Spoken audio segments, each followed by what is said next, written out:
Shem Hashem na'aseh v'natzliach, Shiur Torah, Bruchim Habayim. Nice to see a couple of new faces, a couple of old faces. We're back here in Aventura doing our Era of Mashiach series. Baruch Hashem, this series has gotten probably the best feedback we've gotten out of any of the series from the start. Shtabach Shemo. And it seems like lots of people can relate to it because of the things they're experiencing and not necessarily just reading. This is not one of those theoretical series. This is more of a reality. Today,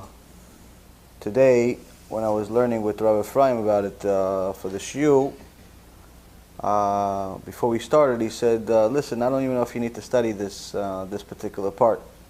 I said, why? He says, because this has been your life for the last 2 weeks. So you probably don't need to, you're just going to read your life. Shtabach Shemo La'ad. I said, Ad matai reshaim ya'alozu. Ad matai. Until when, Hashem? Until when, Hashem, the reshaim will do well, exalt. David HaMelech asks in Tehillim number 94. Because when if you see a rasha do tshuva, it gives other people hope. Oh, see, no, there's good in everyone, and so on.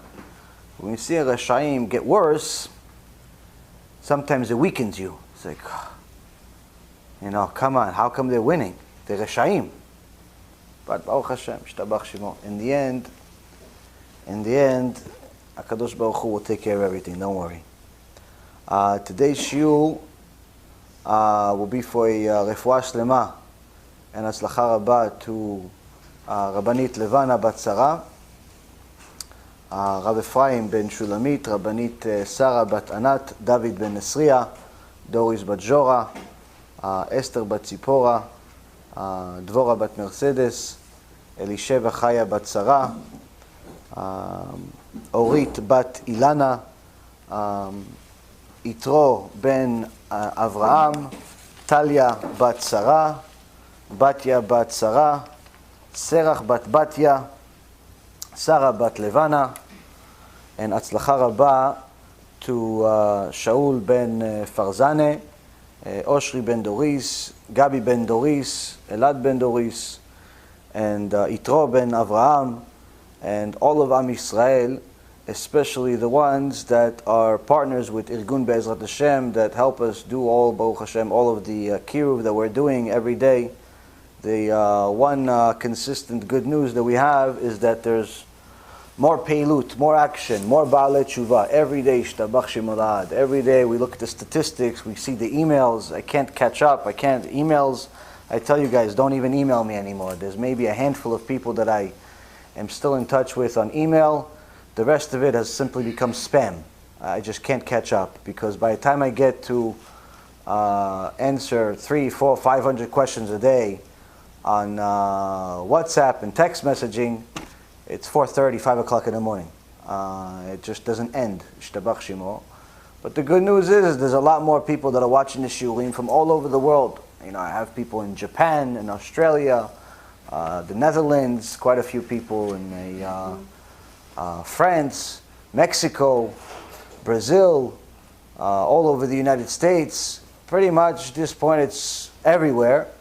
We even had at some point someone in Bali, listen to the shiurim, in Indonesia, all types of wonderful places. I even have some people from Saudi Arabia and Abu Dhabi listening to it. And interestingly enough, some of them are Jews and some of them are non-Jews. They listen to the shiurim and love it. You see some in the comments on the YouTube or sometimes Facebook. You see some people from different countries say hello. And it's unbelievable how many people are watching the shiurim. And every day there's more people. Every day there's new people that are taking on mitzvot, keeping Shabbat, and so on and so forth, saying that the shiurim are very relevant to their life. And it's really matana mishamayim. It's a present from heaven to be used as a vessel for HaKadosh Baruch Hu to get his children to come back. But on the other hand, you have to, the more success you have, the more difficulty you have. It's just a simple factor of life, especially when it comes to the issues of Kedusha. If you guys remember, I taught you a little midrash from the Zohar that I learned from my Rav, that it says that HaKadosh Baruch Hu has certain ways that he built the world. Just like he has measure for measure, where there is a, if a person steals, Hashem will punish that person partially by having someone else steal from them. So he stole something when he was 20 years old, and he got away with it, or at least he thinks he did. 20, 30, 40, 50 years later, he's already ready for retirement. He worked all of his life, he made some money. He forgot about the money that he stole when he was 20 from some poor old man. Then all of a sudden he's 60 years old. He says, you know what, let me invest my money in a safe investment. This guy works for a big firm, looks like he's well-to-do, his house is bigger than a castle. Yeah, okay, I'm going to give him the money. And he feels comfortable with his investment. Not a year or two pass, and he finds out that his investment advisor is no longer in the office. So he turns on the news to see what's going on in the stock market. Maybe the market's down, so the advisor is hiding or something, but instead of looking at the market, he sees breaking news. And then he sees his advisor, and a name on the news was just shut down by the SEC for running a Ponzi scheme. Running through hundreds and hundreds of millions of dollars, and it's all gone. Which means that this person that stole 20, 30, 40 years ago says, I'm a victim, I can't believe it, my life savings. He stops crying, rips his hair out. HaKadosh Baruch Hu says, why are you crying? Why are you crying? Why are you crying? You stole. Measure for measure. You stole. Someone had to steal from you. It's much better if they steal from you, because if I deal with you up there, Hashem Yishmo. Hashem says Hashem Yishmo already. How bad the punishment for somebody else? So a lot of people say they're victims, but in reality, HaKadosh Baruch Hu runs the world with measure for measure. But at the same time, there's other things, there's other principles, if you will, or rules that Hashem instilled into His own creation. And one of them is called Ze Keneged Ze Bara Elokim. Hashem put everything with a opposite measure. So just like there's light, there's darkness. Tall, short, fat, skinny, good looking, then there's me. Ishtabach Shema, all types of things. So you have all types of things like this. But what about the heavens? So the Zohar Kadosh says, HaKadosh Baruch Hu himself has a Kisei HaKavod. Kisei HaKavod, all the special Jewish neshamot are under the Kisei HaKavod. He has 4 dmuyot, 4 images in each side of the Kisei HaKavod of the kings of creation, meaning that he put into the world the lion and the animals, the eagle and the birds, the ox, and the cattle and human being, which is, by the way, the image of Yaakov Avinu. That's why when Yaakov fell asleep on the rock, it says that the malachim olim v'yordim bo. The malachim were going up and down, up and down. What are they going up and down for? Why are they going up and down? So one of the midrashim says because they couldn't understand, how is Yaakov here in the Kisei HaKavod, but he's also down there? Wait, he's down there? Yeah, go over there, go check, he's there. But how is he still over there? Yeah, he's still up there. How is he in both places? They see Mamash, Yaakov Avinu, in the Kisei HaKavod. So what about this Kisei HaKavod? Zohar Kadosh teaches us that HaKadosh Baruch Hu, just like he made a Kisei HaKavod for himself, he also made a Kisei HaKavod to the Satan. And the Satan is in essence a king. He's a king. He's a king that HaKadosh Baruch Hu obviously is the king of kings, but the Satan himself is a king that is allowed to do things under the authority of HaKadosh Baruch Hu. And the king, what does a king have? If a king was by himself on an island, is he really a king? No, he's just some lonely guy that's like the, his best friend is a ball or something. What is a king? What does a king have? A king has servants. A king has servants. So this malach called the Satan, the malach hamavet, the Yetzer Hara, Gemara Masechet Brachot says all 3 are the same. And he has many names. Moshe Rabbeinu called him Ra. And each one of the sages had a different name for him. Why do we care about so many names? Because he comes to you in different ways. Sometimes he comes to you looking like this. Sometimes he comes to you looking like that. Sometimes he comes to you looking at like BDS. Sometimes it's Black Lives Matter. Sometimes it's this one. Sometimes it's that one. He comes to you in different ways. Sometimes he's George Soros. Sometimes he's the guy that says he's against George Soros, but in reality he's a bigger Rasha. All types of ways. Shtabach Shemolad, HaKadosh Baruch Hu gives the Satan, go. Why? I barati Yetzara, barati Torah Tavlin. I created a Yetzara that's stronger, smarter, and bigger than all of creation. But I created one thing that is a potion to destroy him. What? Torah. In essence, obligating us to learn Torah in order to survive. So the Satan has a Kisei Kavod, and most of the work, the Satan has what? Servants. The king has servants. So he has servants. Where do these servants come from? The Mishnah in Pirkei Avot says, when you make a mitzvah, you create an angel that's going to help you make more mitzvot. When you make an avirah, when you make a sin, you create an angel that's going to help you make more sins. So who are these angels? All of those angels that help you make more sins, they are the servants of the Satan. But if you could move the bag, put it over here, and that's it. So Satan has many, many servants, and unfortunately, every time we make sins, we're helping him. We're helping him make more servants. We're helping him. And usually, most of the things that you see, whether it be on the news, and in the media of some aspect, or the things you see in your day-to-day life, things that are happening, whether it's somebody that's innocent getting beat up, or some store burning down, or some politician saying things against Am Yisrael, or some atheist going against God publicly, all types of things like this, that's usually the Satan's servants, different servants that he has. Satan doesn't get out of that chair so easily. When does he get out of the chair? When you start destroying his employees and stealing some of them. How can you possibly destroy Satan's employees and steal some of them at the same time? When you help people do tshuva. When you help people do tshuva, whether it's because you donated money, time, skill, whatever it is, you help people do tshuva, but seriously, not like one time you gave a CD and hope for the best. You seriously help people do tshuva, then you're not only destroying some of his employees, but you're actually stealing some of them. You're destroying them because the person that used to make a lot of sins and make a lot of new employees for the Satan is no longer making employees. In fact, he's making angels. Angels that are positive, angels that are good, angels that will give him power to do more mitzvot. So in essence, you're destroying, with those mitzvot, you are destroying all of the bad angels. So how are you stealing some of the employees? The guy himself, the tshuva, used to be himself, the sinner, the rasha, the mechalel Shabbat, the kofar, the atheist, the guy that was liberal.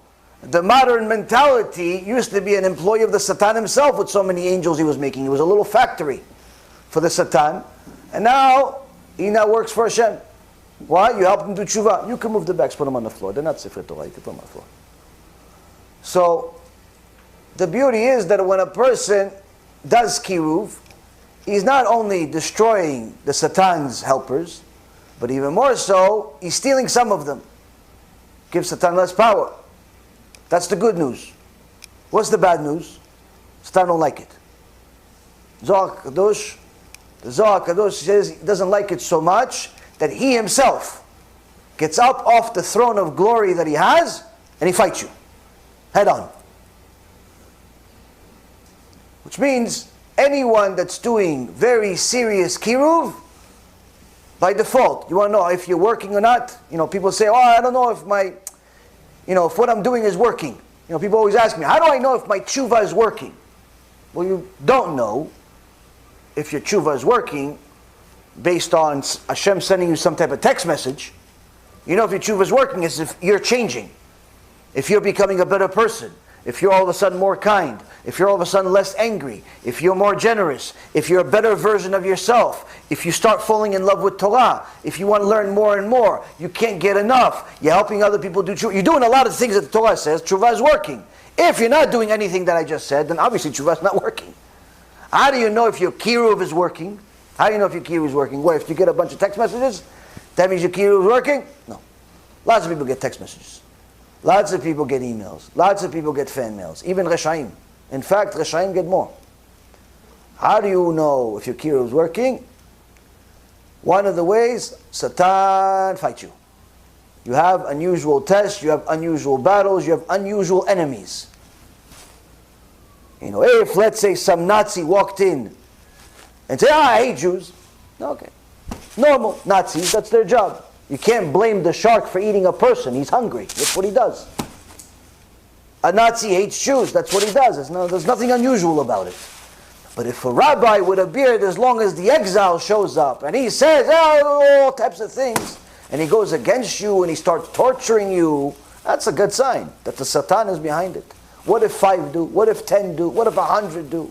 Either you're a kofel, and in reality you have to do tshuva, or the Satan has many soldiers and some of them have beards. Now, all of this is in a Zohar Kadosh. And we've spoken about it before.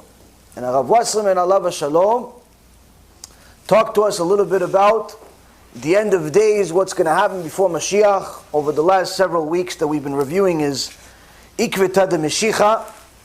And last week he talked a little bit about the Erev Rav, the wicked people that would be leaders in the end of the generations. But now he goes into more specifics. This section, he calls it Aroim. Aroim means the shepherds. Shepherds meaning the leaders of the sheep. Who are the sheep? Us, Am Yisrael. We're the sheep. Who is the Roim? The leaders. Whether it be the rabbis, political leaders, big machers, the people that have a lot of money that are donating to build the next yeshiva. That's the leaders. And he's talking about the leaders of the last generation before Mashiach, the time of Mashiach. Now remind you that this whole book was written years before the Holocaust. It wasn't written today. So if a lot of things sound to you like it's today, don't be fooled. It's from 100 years ago almost, 90 years ago. Just sounds a little bit identical to today. A little bit. Just only 100%. Only 100% like today. Only 100%. Nothing more, nothing less. So, Rav Wasserman alav shalom starts the following. He says, Yecheskel, the prophet Ezekiel, in chapter 34, paints a faithful picture of the generation before the times of Mashiach and the leaders of that generation. Yecheskel, if you want to see the verses themselves, you go into Yecheskel chapter 34, and it's in essence the whole section really, but he is specifically highlighting, I would say, probably the first 20 verses. First 20 verses, HaKadosh Baruch Hu tells Yecheskel some interesting things about what's going to happen before Mashiach comes. He says, the word of Hashem came to me, Yecheskel says, Ben Adam, he calls Yecheskel Ben Adam, son of man, prophecy against the shepherds of Israel. Prophecy and say to them, to the shepherds, meaning go talk to the leaders, tell them. Not just the leaders of 3,000 years ago. Leaders of 2020 according to the Christians. Leaders of 5780. Leaders of today. Leaders of 90 years ago at the time of the Rav Wasserman. Says, thus says the Lord Hashem, woe to the shepherds of Israel who have tended themselves. Is it not the flock that the shepherds should tend to? Meaning, you shepherds, you leaders, woe unto you. You're going to get a trach from Hashem soon. You're going to get one of those chapchot that's going to take you to Gehenom and never come back. Why? Instead of worrying about my flock, my sheep, my people, you're worried about your pocket. You're worried about yourself. The choicest you eat, the wool you wear, and the healthiest you slaughter. But the rest of the flock you do not tend to. He says there are only certain types of people you deal with. The choicest. You know, Those people that happen to have a lot of money, they're always at the rabbi's house. How come? How come? How come the people that have the most amount of money tend to always be next in the rabbi's pocket? The wool you wear, those same people. How come you always get along with them? But the guy that asked you a question and during your shiur that was something you didn't know about, you didn't like him so much. The healthiest you slaughter, healthy bank accounts, healthy connections. But the rest of the flock, you don't tend to. The guy tells you, listen, Rabbi, how come it says over here in the parasha this week, Parashat Shlach, it says that the guy violated Shabbat and Hashem killed him. The guy here has been driving to shul for 20 years. How come you don't say nothing? How come you don't say? Half the Keilah drives to shul, Rabbi. That's worse than Tzlof Chad that was gathering some wood. Half the Keilah is burning thousands of fires just to come to shul. How come you don't say nothing? I spoke to one of these Erev Rav last week, and I was looking for a new community to move to, and I asked him, what about your community? You have a Iruv? He goes, no, my community, I don't have an Iruv. So how long you have your community? He said, 15 years. 15 years you have a community, 15 years you have a shul, no Iruv? How do you function?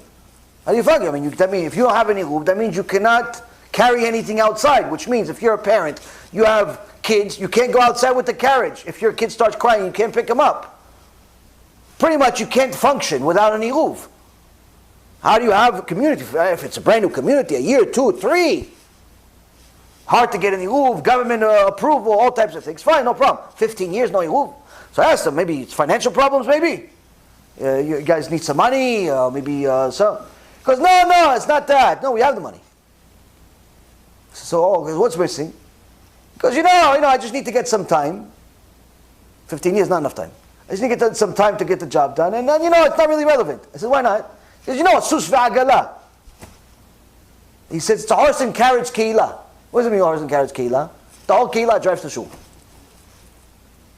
The whole keilah drives to shul. Rabbi that has a whole keilah drive to shul should cry to Hashem tears of blood until they stop driving. After 15 years, you haven't gotten them to get to a point of keeping Shabbat, you should shut down the shul and bring a real rabbi. Why? It's not working, your system. It's not working. 15 years, they're still driving on Shabbat. 15 minutes. They should already know it's wrong. A few months, they should make some changes. I know it's hard to get them to change on day one. But 15 years? I've seen that story, unfortunately, many times, even on my own skin. 15 years, they came to my office 2, 3 times a week. Not a single time they tell me about Shabbat. But anytime there's an opportunity to be on the news, first one's on there. So Kadosh Baruch Hu says to these shepherds that they don't tend to the people that ask these tough questions about Tzlof Chad. Of how come Tzlof Chad got killed and we're allowed to violate Shabbat, according to the rabbis. The frail you did not strengthen. The ill you did not cure. The broken you did not bind. The banished you did not retrieve. For the lost you did not search. Rather you subjugated them with force and with rigor. Thus they became scattered for lack of a shepherd, and became food for every beast of the field. They became scattered. My sheep wander on all the mountains and upon every high hill. My sheep have scattered upon the whole face of the earth, but no one seeks and no one searches. Therefore, O shepherds, hear the words of Hashem. As I live, meaning Hashem is making a swear. The word of the Lord Hashem, I swear that because my sheep have become spoils, and my sheep have become food for every beast of the field, for lack of a shepherd, meaning it's nobody's fault. Don't think, no, it's the environment, it's America, it's Israel, it's the internet, it's the modern society, it's the iPhone. No. HaKadosh Baruch Hu said, no. I swear I'm going to give you the reason. I swear I'm going to give you the reason. What's the reason? It's because of the shepherds. That's the reason. For the lack of a shepherd, and my shepherds did not seek out my sheep, for the shepherds tended themselves. Why didn't the guy tell him, stop driving on Shabbat? Because he's too busy counting the money the guy donated on Shabbat. My flock, therefore, shepherds, hear the word of Hashem. Thus says the Lord Hashem, behold, I am against the shepherds, and I will seek out my flock from their hand, and I will cause them to cease herding sheep, and the shepherds will no longer tend themselves. Thus I will rescue my sheep from their mouths, and they will no longer be food for them. For thus said the Lord Hashem, behold, I am here. I will seek out my sheep, and I will tend them. As a shepherd tends his flock on the day he is among the shepherds, the separated sheep, so I will lend to my sheep and rescue them from all the places where they were scattered on the day of the cloud and the thick cloud. So here he continues on and on. Eventually he talks about him bringing a Kadosh Baruch Hu, bringing Mashiach. But first and foremost he says, before I bring Mashiach, I'm going to close my account with who? The one person that's constantly at fault for the last 3,000 years. Who? The shepherd.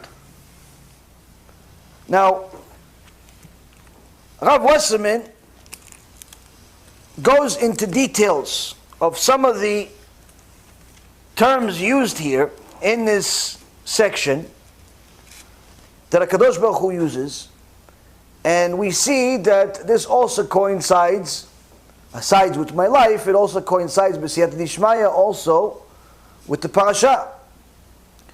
Last week, HaKadosh Baruch Hu got very upset at Am Yisrael, where it says that they were mitonenim. Mitonenim meaning they were complaining too much. They were complaining too much about the manna, even though it could taste like whatever they want. It wasn't good enough for them. So HaKadosh Baruch Hu killed some people after he fed them to the point where they started vomiting stuff. He started killing some people. Who did he kill? The leaders. Then this week, Parashat Shlach, Am Yisrael makes some more sins with the Meraglim, the spies. Everybody starts complaining again. HaKadosh Baruch Hu kills people again. Who does he kill? The leaders again. How come he keeps killing the leaders? Why didn't he kill the people that sinned? Why does he keep killing the leaders? He says, if you are a shepherd, and you're not going to be a shepherd at the same time, meaning you're going to benefit the salary of the shepherd, you're going to benefit the kavod, the honor of the shepherd, you're going to benefit in all aspects, but not actually be a shepherd that's going to hit the sheep when necessary. Tell them to stop complaining, tell them to do tshuva, then you are at fault. It's not the sheep's fault. Why? What do the sheep know? They're just sheep. They need a shepherd to tell them where to go. Sometimes you have to tell them where to go with a staff. Go here, go there, go here, go there. Sometimes it's with a stick. Tah! Stop going there. Someone asked me, Rabbi, I'm thinking about investing into a night kollel. A dear person to me. I'm thinking about investing into a night kollel for people to learn Kabbalah. What do you think? Now, theoretically speaking, sounds fantastic. More Kabbalah in the world, more Torah in the world, especially at night, fantastic. What was the answer? Terrible idea. How could you say it's contradicting? Was the Rabbi senile? No, not senile, Baruch Hashem. I even double checked with my Rav, he said worse than me. Why? You see, Rabotai, Kabbalah is for the elite, the ones that have mastered the basics. Mastered the basics, mastered the Shulchan Aruch, mastered the Gemara, meaning completed the entire Shas several times. Mastered the Shulchan Aruch, several times completed. Mastered the Midrashim, mastered the Chumash, mastered the Tanakh, mastered all of the basics. And only after they've mastered it, maybe go into that world. Maybe. Not even by default. Maybe. There's some serious Talmidei Chachamim, don't even bother. Why? It says, I'm still not a master of the basics. What do you mean? You finished the Shas 5 times, 10 times. Yeah, maybe another 90 times. Maybe I'll get to, maybe it'll be enough. Maybe. Hopefully. B'ezrat Hashem, maybe at 100 times I'll understand something. Most people think they finished Daf Yomi for 2-3 tractates. They already think themselves a Talmid Chacham. You finished a book by some modern author. Oh, Rabbi, I just finished a book by Rabbi such and such. I know what I'm talking about. Yeah, you know what you're talking about. A lot. People don't understand what Talmid Chacham is. So people want to go into the mystical. They want to go into the, further reach. Something that's harder to get, out of grasp. Maim gnuvim imtaku. Stolen water are sweeter. And the reality is, you see, we don't live in a generation full of Gaon Mivilnas and Arizals. We live in a generation of people that eat pig. We live in a generation of people that barely believe in God, even if they have a beard and a kippah and a shtreimel and everything else that you want. They look religious, but they act worse than goyim sometimes. And sometimes they're not religious, but they're decent people, they just don't know why. They just don't know why they're not religious. We live in a generation of people that either eat pig or act like a pig, or sometimes both. A generation like that, you don't teach them Kabbalah. When you have somebody come to you, and you just find out that he's eating pig, first thing you need to do, stop him from eating pig. Second, explain to him the different levels of kashrut. You don't tell him, listen, stop eating pig, but only eat Bet Yosef from this shchita, from this rabbi, he's an expert. No. Just stop eating pig first. Eat tomatoes for all I care. Eat potatoes. Eat, basic level Rabbanut kashrut. Eat, just stop eating pig. That's the first thing you do. Then after you stopped eating pig, then you start telling, listen, there's kosher meat. There's the basic level Rabbanut, but then there's badatz. Then there is the, Bet Yosef. Then there's the higher level shchita. Then there's even if you want to go to, you have some money, you get your own private shochet. Your private butcher if you want. But point being is, I'm not going to teach you that on day one. It may take you 5-10 years to get that lesson. But my responsibility today, get you to stop eating pig. When you have a generation full of people that eat pig and act like pigs, you don't teach them Kabbalah. Why? It's not relevant to them. Now, although learning Kabbalah, learning any type of Torah, brings more Kedusha to the world, that can influence people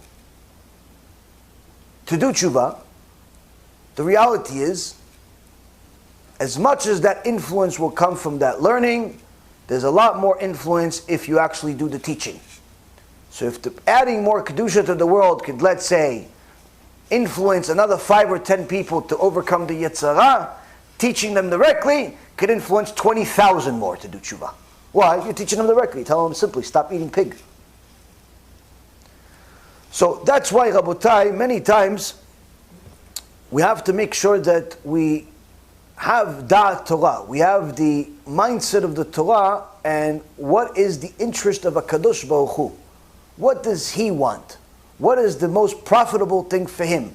Even though sometimes it may not seem to be as profitable to ourselves. You have to remove your own interest, your own liking, and quite frankly, just throw it away and replace it with a Kadosh Baruch Hu's likings. As the Mishnah in Avot says, when you make Hashem's will into your will, Hashem makes your will into His will. In so many words, you do what He wants you to do. He'll end up doing even a lot more than what you want Him to do. You don't have to worry. You'll get paid in the end.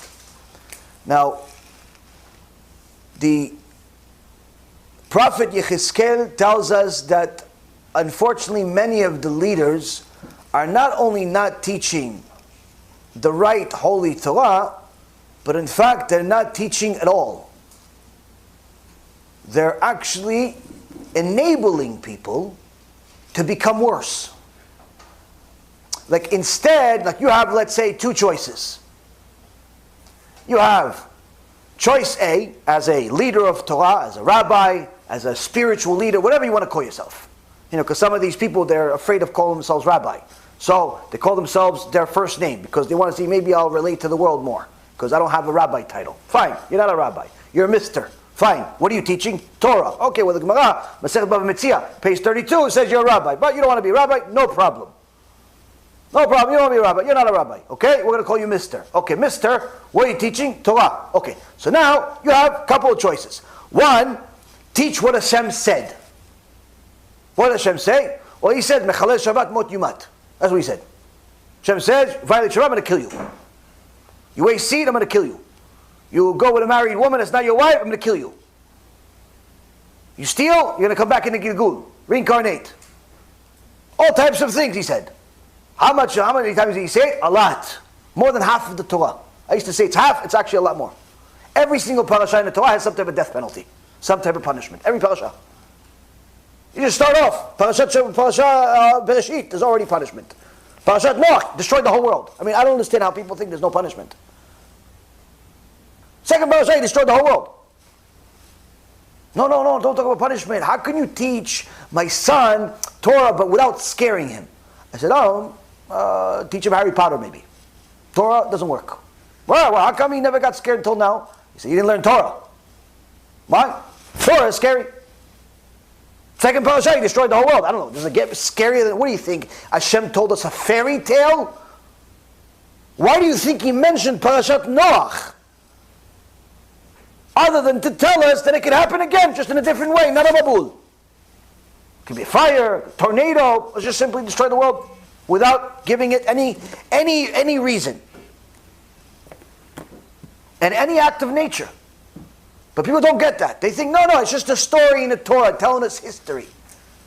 Chachamim say anyone that calls the Torah a history book, en lo chelek be'elokei Yisrael, as no part of the living God, of the God of Israel. No part. He's like an atheist. Call the Torah a history book, you're an atheist. No, I believe in God. Atheist. Until you change your mind. It has history book in it, but it's not a history book.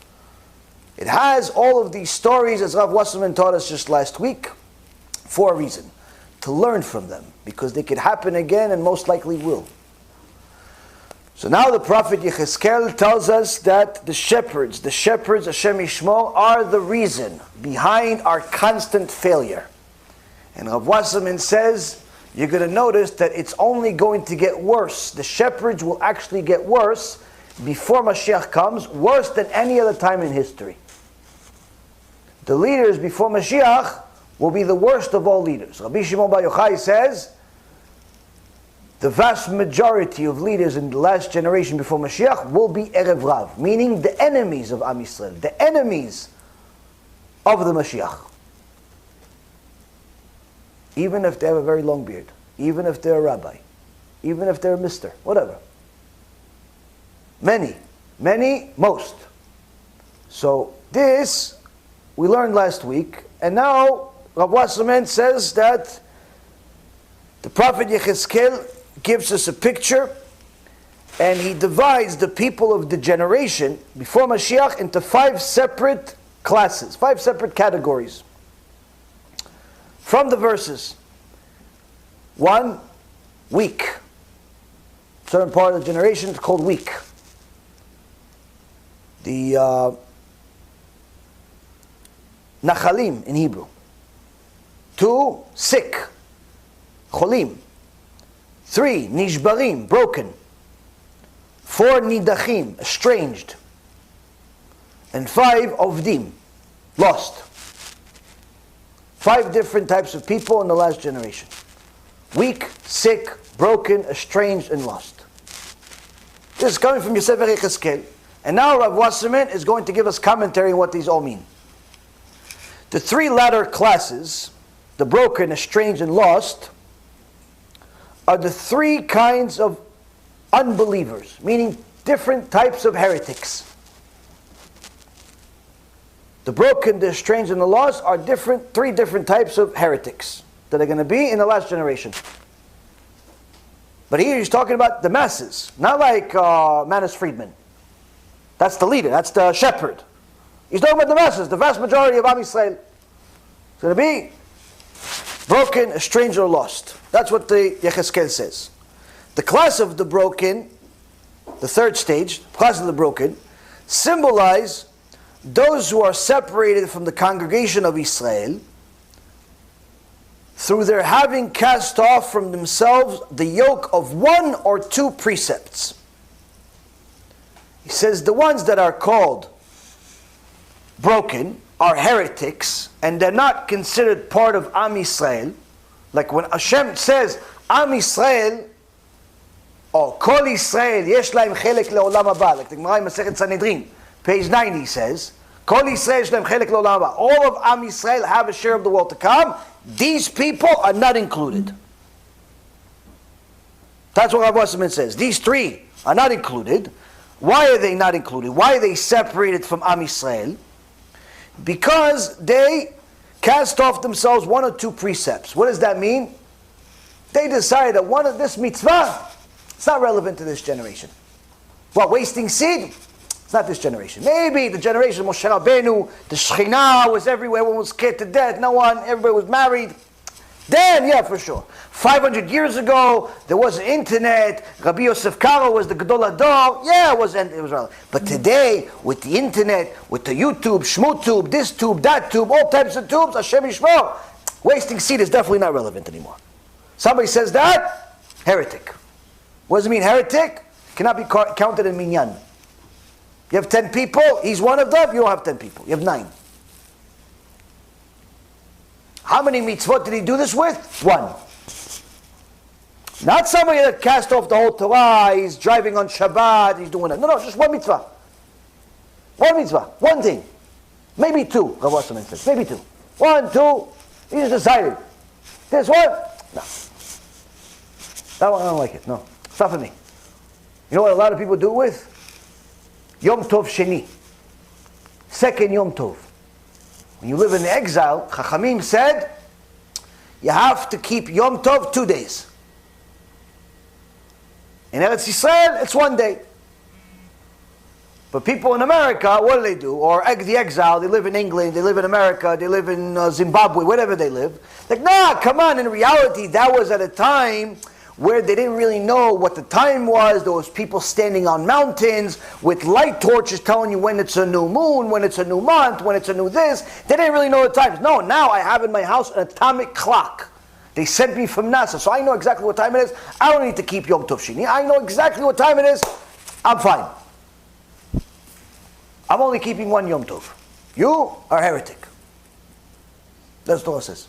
Why? You live in the exile, you have to keep Yom Tov twice, 2 days. Yeah, but it's not relevant anymore.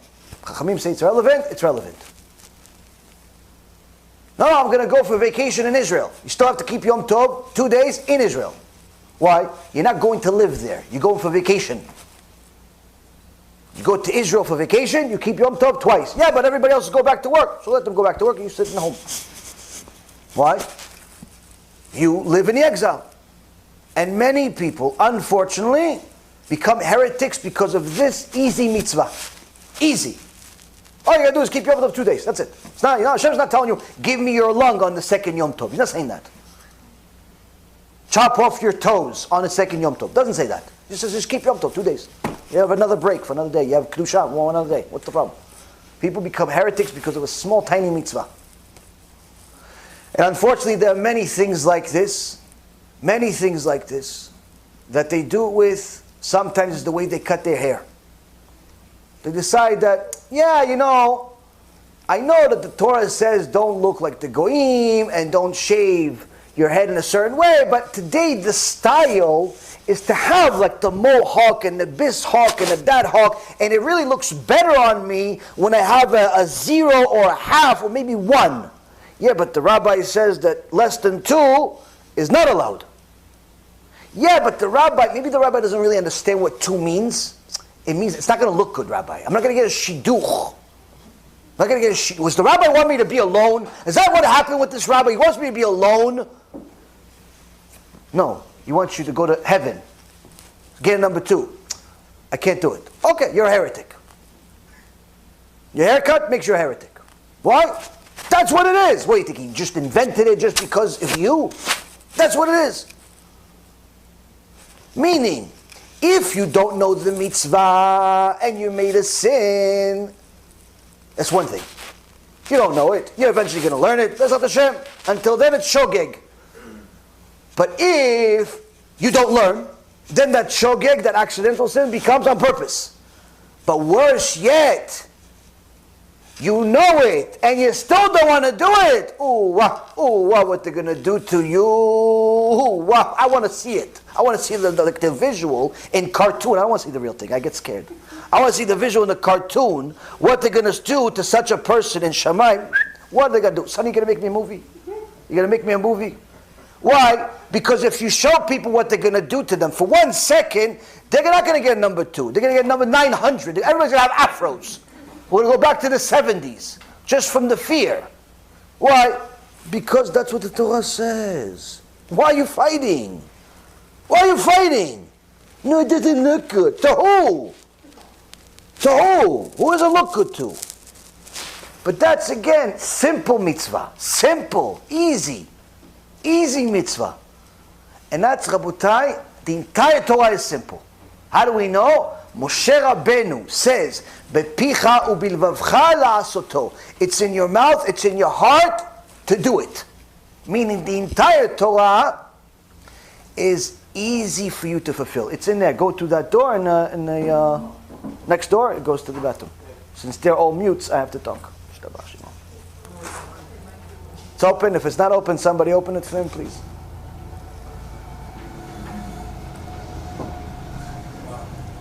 Okay, he'll open a few. Don't worry. So now, Rabotai, there are many, many easy mitzvot, but people just figure, I'm keeping so much already. I'm gonna pass on this one. The Prophet Yechezkel, 3,000 years ago, says, "You, my friend, are no longer considered part of Am Yisrael because you gave up on one mitzvah knowingly." Now you didn't know. You knew, and you still said, "Not for me." If it's just difficult for you to do, but you know it's true, you just haven't gotten there yet, that's okay. Okay, you'll get there, Bezat Hashem. You're still considered part of Am Yisrael. It's hard for you. We're still all a little bit of a loser sometimes. When it comes to certain things, sometimes we're a little stingy, sometimes we're a little angry, sometimes our mouth is like a sewer. We all fail once in a while. But as long as we know and we admit that it's wrong and we're going to do tshuva for it, Baruch Hashem, you're part of Am Yisrael. You're a normal part of Am Yisrael. But once you get to a point where you say, no, this one, I know that's what it says, it's just not for me. I'm not going to do it. Like you decide actively, I'm not going to do it. You, my friend, cannot be counted in the minyan. You should put a banner on your forehead, not part of Am Yisrael. Why? So nobody gets confused and counts for minyan. Instead of get a shirt, says Nike, says Mikey. Not part of Am Yisrael. You're not. Fake. Why? That's what you're acting like. You're just simply deciding not to keep the Torah. And that's first category. First category is the broken. Their Yirat Shamayim is broken. Their fear of heaven is broken. They don't have the right teacher teaching them about Yirat Shamayim. Why don't they have anyone teaching them about Yirat Shamayim? We'll get to that in a moment. About these broken people, the Gaon Mivilna says that a heretic, an apostate, to one precept has lost one limb of his soul. Someone that simply decided to be a heretic for one mitzvah just lost part of his soul. Next category, estranged. And next one, the lost. The estranged and the lost are heretics, are apostates, who are lost from the entire Torah. Meaning these people don't keep the entire Torah. But how come they're both, why are they two different categories if both of them don't keep the entire Torah? The estranged, while the estranged are deniers, meaning they just simply say, listen, this Torah is good, it's not for me. It's not for me. It's not for me to keep Shabbat. All these things, it's not for me. But yet, they are bound to the people of Israel, meaning this is the type of guy that he doesn't keep Shabbat. But he comes to shul during the high holidays. He comes on Yom Kippur. And sometimes he'll buy the aliyah. In fact, usually he's the one that buys the aliyah. 10,000, Rabbi. Who's this guy? Well, we haven't seen you all year.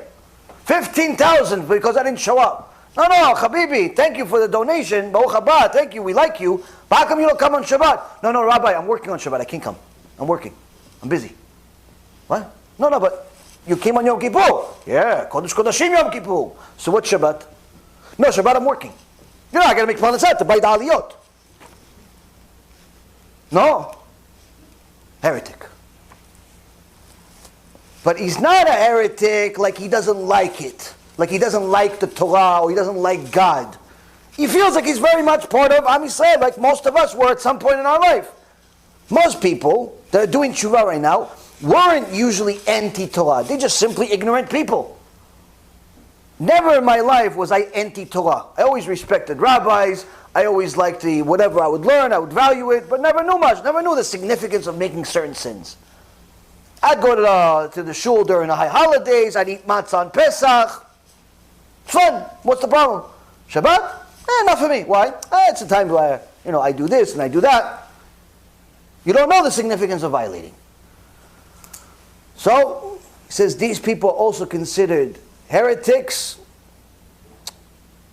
but they're not as bad as the last class, which is the lost. Because while the estranged are deniers and they're apostates who are still bound to the people of Israel, the class of the lost symbolizes the heretics who have assimilated with the Goyim until their Jewish origin has been forgotten completely. She married a non-Jew. He married a non-Jew. They simply have adopted the non-Jewish life. He's a really nice Greek Orthodox rabbi. He's a nice guy. She's a really nice girl from Italy, Rabbi. Find me a Jewish girl like her, you're never going to find. Yeah, I'm not going to find anything. But you should know, you're not allowed to be with her. Yeah, but Rabbi, she's the best one for me. Well, you're not going to always think that. You're not going to always think that, I promise you. Today, there's a lot of lust, a lot of yetzirah. She looks like peaches to you. Give it time, she's going to look like poison too. And you're going to regret the day you were born. No, Rabbi, we have true love. Okay, Habibi, okay. You know how many guys call me and girls call me and send me 1.5 million messages? How sorry they are for the decisions they made. Marrying a non-Jew, having kids with a non-Jew, it's so difficult to break it. Rabbi, what do? I have one guy who sends me emails, and each one is a Megillah. It takes 20 minutes just to read the email. Hence the reason I don't read emails anymore. 20 minutes to read the email. Why? All of this suffering he's dealing with, being married to a non-Jew and having 4 kids. Like, how do you leave? Okay, so you're not allowed to marry her, but you have 4 kids, and you feel like they're your kids, even though Torah says, if your wife is a non-Jew, they're not really your kids. But in reality, biologically, they're your kids, which means they're not spiritually your kids, but you still have to pay for them. Nightmare. You love the kid, he's been in your life for so many years, you feel he's your baby. But according to Torah, it's a problem. How do you just leave it? Or worse yet, she's married to a non-Jew, and Mustafa has a desire to have many kids, and many wives sometimes also. But she finds out too late because they already live in Saudi Arabia, and 8 other wives show up that she never knew about. And a reality sets in, but it's too late because now she becomes another one of his toys, and her life is ruined. Ruined. Why? She was running away from, her father. She was running away from her mother because they were too strict when it came to Torah. She thought that Mustafa was better. And she realizes, mistake. But it's not an easy mistake to fix. Very hard to fix, especially when you got kids. Especially when you already moved out of state, especially if you're relying on them financially, especially if you have emotions. You're a human being. You love them. You care about them. You're used to them. You're with them for 20 years. You got a history. So you, in essence, live with regret. For how long? Until you can't take it anymore. And very, very few are able to overcome this test. Very few. Even when they find the truth. I have one guy I met 5 years ago. He watches every single shiur. Right now he's going to hear me talking about him. Hopefully he doesn't know it's him, but he's going to know it's him. Why? Because the story matches him. 5 years, 6 years, he watches literally every single shiur. Nicest guy you're ever going to meet. Nice guy. You going to meet him? I met him personally one time or twice. Nice guy. Problem? Married to a non-Jew. 2, 3 kids already. Loves the Torah. Keeps the Torah. Can't leave his Goya. So he keeps Shabbat, she goes to church. He keeps kosher, she makes breakfast with a little bit of bacon on it. Why? Dafka. Dafka. Why? She doesn't like this. She doesn't like that he's all of a sudden becoming a religious Jew. I didn't marry a religious Jew, she says. So I told him, leave her. No, Rabbi, I got kids with her. Well, my kids are going to be in a broken home. I said, better a broken home than a broken soul, but yeah, I get what you're saying. I understand, you got emotions. I get it, I was in it. I know it's hard. Don't get into it. Don't get into it. Why? It's hard to break. It's hard. And people think, no, I'm going to convert him. No, I'm going to convert her. Good luck, buddy. Good luck. Yeah, but Rabbi, your wife converted. Yeah, I don't recommend it on anybody. Even though my Rabbanit, my wife, is the biggest tzadikah in the world, and I should kiss her feet every single day for even being with me, let alone for the life she's giving me. The reality is, Rabotai, I don't recommend anyone going through the same process. Why? It's hard. It's very, very hard. Why? Because you're simply in a serious test for a matter of years. You don't know if it's ever going to be over. Your heart pretty much tells you 500 different things, and it's hard. So when people think, no, I'm going to convert her, Rabotai, you're playing with fire. You're playing with fire. Why? Because if she converts for you, or he converts for you, you may be able to fool the rabbis, but in Shamayim, Gehenom is not fooled. Why? Because they know it's not a real Jew. And you know very well if she's converting for you or she's converting for Hashem. And if you don't know before the conversion, you find out shortly after the conversion. Because all of a sudden, before the conversion, she looks like a rabbanit. All of a sudden there's long sleeves. And all of a sudden she likes long skirts. And all of a sudden she has a book in her hand all the time. And says, hi Rabbi, hi Rabbi, hi Rabbi, how Rabbi, how are you Rabbi? Yeah, you're going to keep everything? Yeah, Rabbi, everything Rabbi. Yeah, Rabbi, Rabbi. Oh, the conversion's finished. Oh, hoo-wah, oh, the party, we got a wedding. She wants a little mixed dancing. No, Rabbi, no. So you have a problem already on day one with the wedding. Why? Because our family's not Jewish. They don't understand what does it mean. You dance over here, boys here, boys here. What are we, back in high school? In the 1950s? Boys here, girls here. No, let us dance. So all of a sudden you got a fight, you haven't even gotten married yet. Then on top of that, she wants to live in a not-so-frum area. Why? Because it's closer to our family. It's closer to this. It's closer to that. And then after that, you say, listen, honey, no TV. What do you mean no TV? What are we going to do all day? We're going to go watch you at Torah and learn. No, I finished. What do you mean? I finished. I converted already. I finished. What? No, we're going to continue learning. Why am I going to continue learning? I'm in school. I converted. I finished. I did it already. All of a sudden, he has a shock of his life. What do you mean you did it already? You think that was finished? Yeah, finished. Converted already. Why do you need to do it anymore? Maybe I'll do it with you. On Shabbat, I'll do it with you. On Shabbat, I'll learn a little bit. Then you have a kid. Kids gets up. All of a sudden, okay, we're going to send him to the shishiva. No. I don't want my kid with all these, these dark people. What do you mean dark people? Oh, they're always wearing black, these people. They're too religious for us. Let's send them to like a more modern, like a Jewish type of school. Like a Jewish Federation type of school. More modern, up with society. They're going to teach him the sciences and the mathematics. Maybe he'll become an astronaut. Before conversion, you said everybody wants to be a rabbi. Yeah, but I grew. I'm a full-grown Jew now. And all of a sudden, Judaism starts losing its taste, and all one day she says, honey, you want to go to the beach? No. What? Beach? Oh, you're not coming? Okay, I'm going with my girlfriends. What do you mean you're going with your girlfriend? What are you talking about? What beach? We don't go to the beach. Well, you don't have to go to the beach. I'm going to the beach. My girlfriend's waiting downstairs. All of a sudden, she wants to go to the beach. Well, Kasuta said it's allowed. She saw on YouTube. She wants to go to the beach. She wants to go to the club. She wants to have a drink. She wants to be young. She doesn't want to cover her hair anymore. And all of a sudden you realize, what happened to me? I thought I was marrying Sarah. I didn't even marry the Izebel. What happened? She converted for you. When she converts for you, it's only a process. That's just temporary until she finishes, until she passes the test. How many people here remember the material they studied for in school a day after the test? Before the test, you studied, you want to get a good grade. You study, and you learn, and you know everything by heart, and you go back and forth with each other. 5 minutes after the test, somebody asks you a question, hey, I finished the test. Don't stop asking me questions. I finished the test. I'm innocent. I finished the test. Done. No, but I want to go over the material, Why? I finished the test.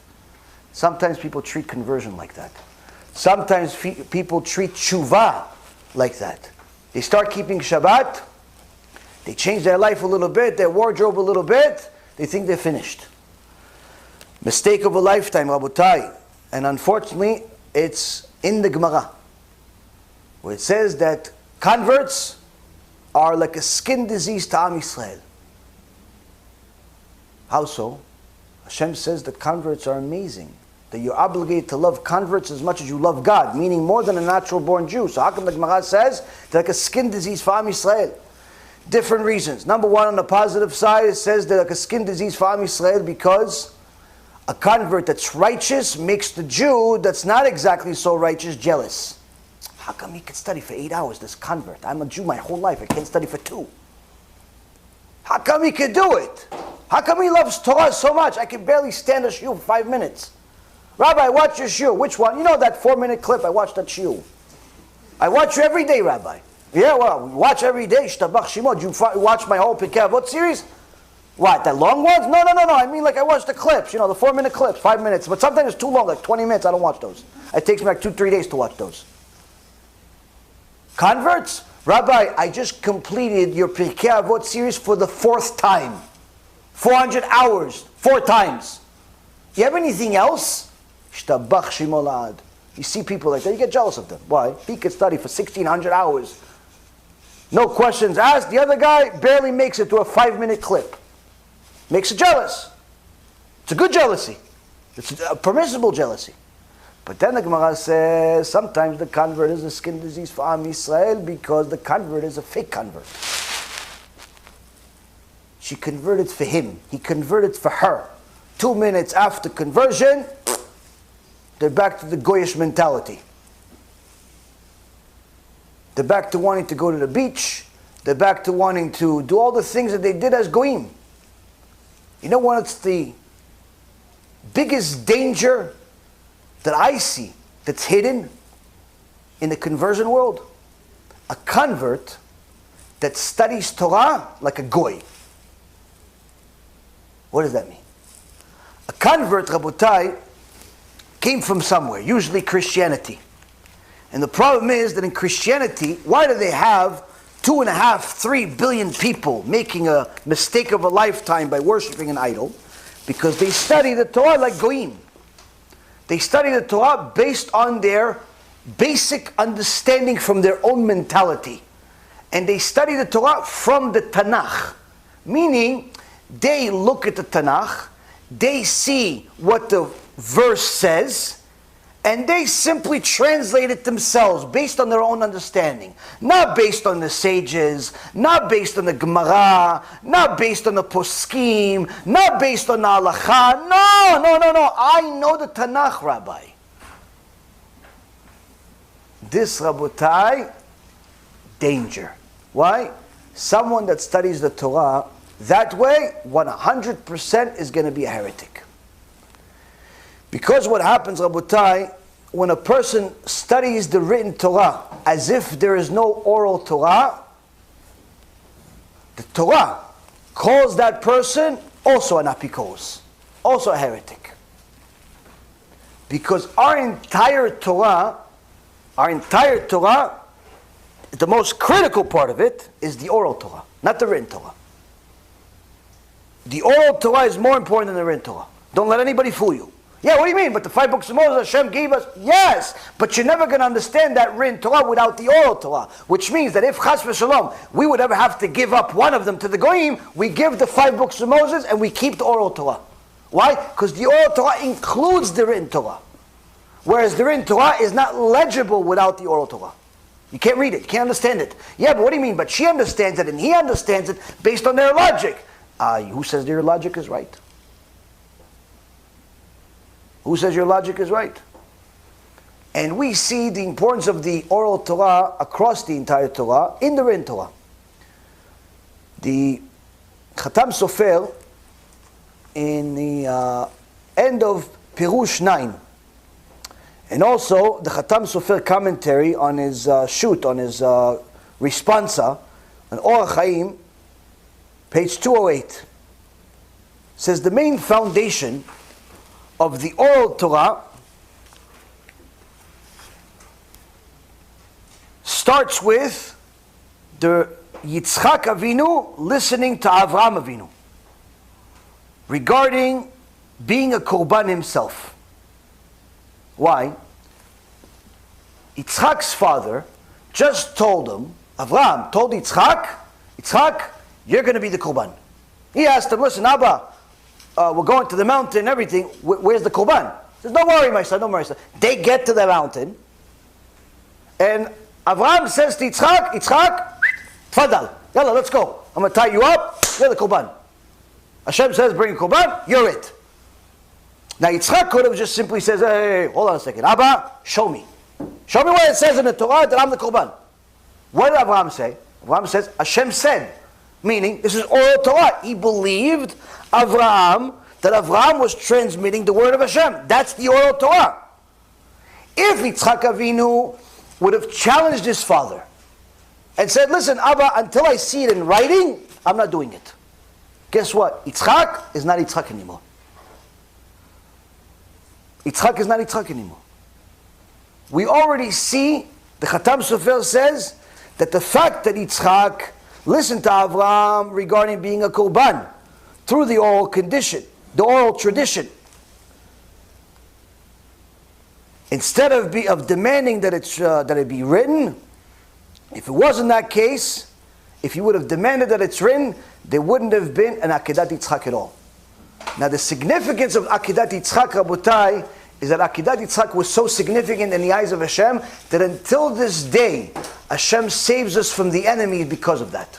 There are many times that Am Yisrael sinned such grave sins to the extent that Hashem wanted to destroy us. And He didn't because of Akedat Yitzchak. If Yitzchak would have simply just said, listen, this is not for me, I want to see it written in a book, no Akedat Yitzchak, and most likely, no Am Yisrael. The Gemara Masechet Shabbat, page 89b. Hashem says to Avraham Avinu, Avraham, your descendants, your children sinned. Avraham says, let them die for the sake of your name. Hashem says to Avraham, your children sin, look, they're worshipping idols, times of the Beit HaMikdash. Avraham says, my children sin against you, let them all die, kill all of them. Why? The sake of your name is much more important than them. Then HaKadosh Baruch Hu goes to Yaakov, his grandson. Says, Yaakov, look what happened, your descendants sinned. Yaakov says to Hashem, let them all die for the sake of your name. Then HaKadosh Baruch Hu goes to Yitzchak. He says, Yitzchak, your descendants sinned. Yitzchak says to Hashem, what? They sinned? What's the big deal? How much did they really sin? What? They lived 70, 80, 100 years. Out of that 100 years, how much did they really sin? They sinned the whole time? No, obviously not. They're sleeping 30% of the time. On top of that, they're in the bathroom, and then they're working, and then they do all these different things. What do they really sin out of everything? Let's say they sinned 12 years. Let's say they sinned 12 years out of the whole 100 years. You know what, Hashem? Fine, they sinned 12 years. You're right, they sinned. I'll take half, you take half. Because they're your kids too. I'll pay for half of it, based on Akedat Yitzchak. Remember Akedat Yitzchak? Why? sanctified your name. I died for the oral Torah. I died for you. I was willing to die for anything, right? So I'll pay for half of it. And you pay for half of it, because after all, they're your kids. And if you don't want to, Yitzchak Avinu says to HaKadosh Baruch Hu, I'll pay for the whole thing.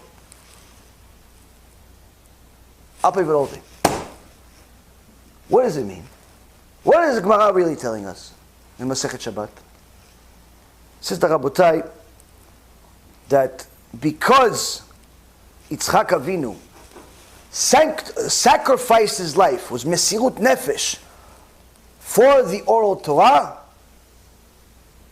in essence, he saved all of Am Yisrael. He didn't sacrifice his life for the written Torah. He sacrificed his life for the oral Torah. Exodus from Egypt. Before the Exodus, Yosef HaTzadik gives the Shvatim a code. Eventually a Mashiach is going to come to you and he's going to say a code word to know that he's the right Mashiach. Pakod yifkod. If he says these words, he's the right Mashiach. Hashem sent him. But if he says, no, I'm the Mashiach, kill him.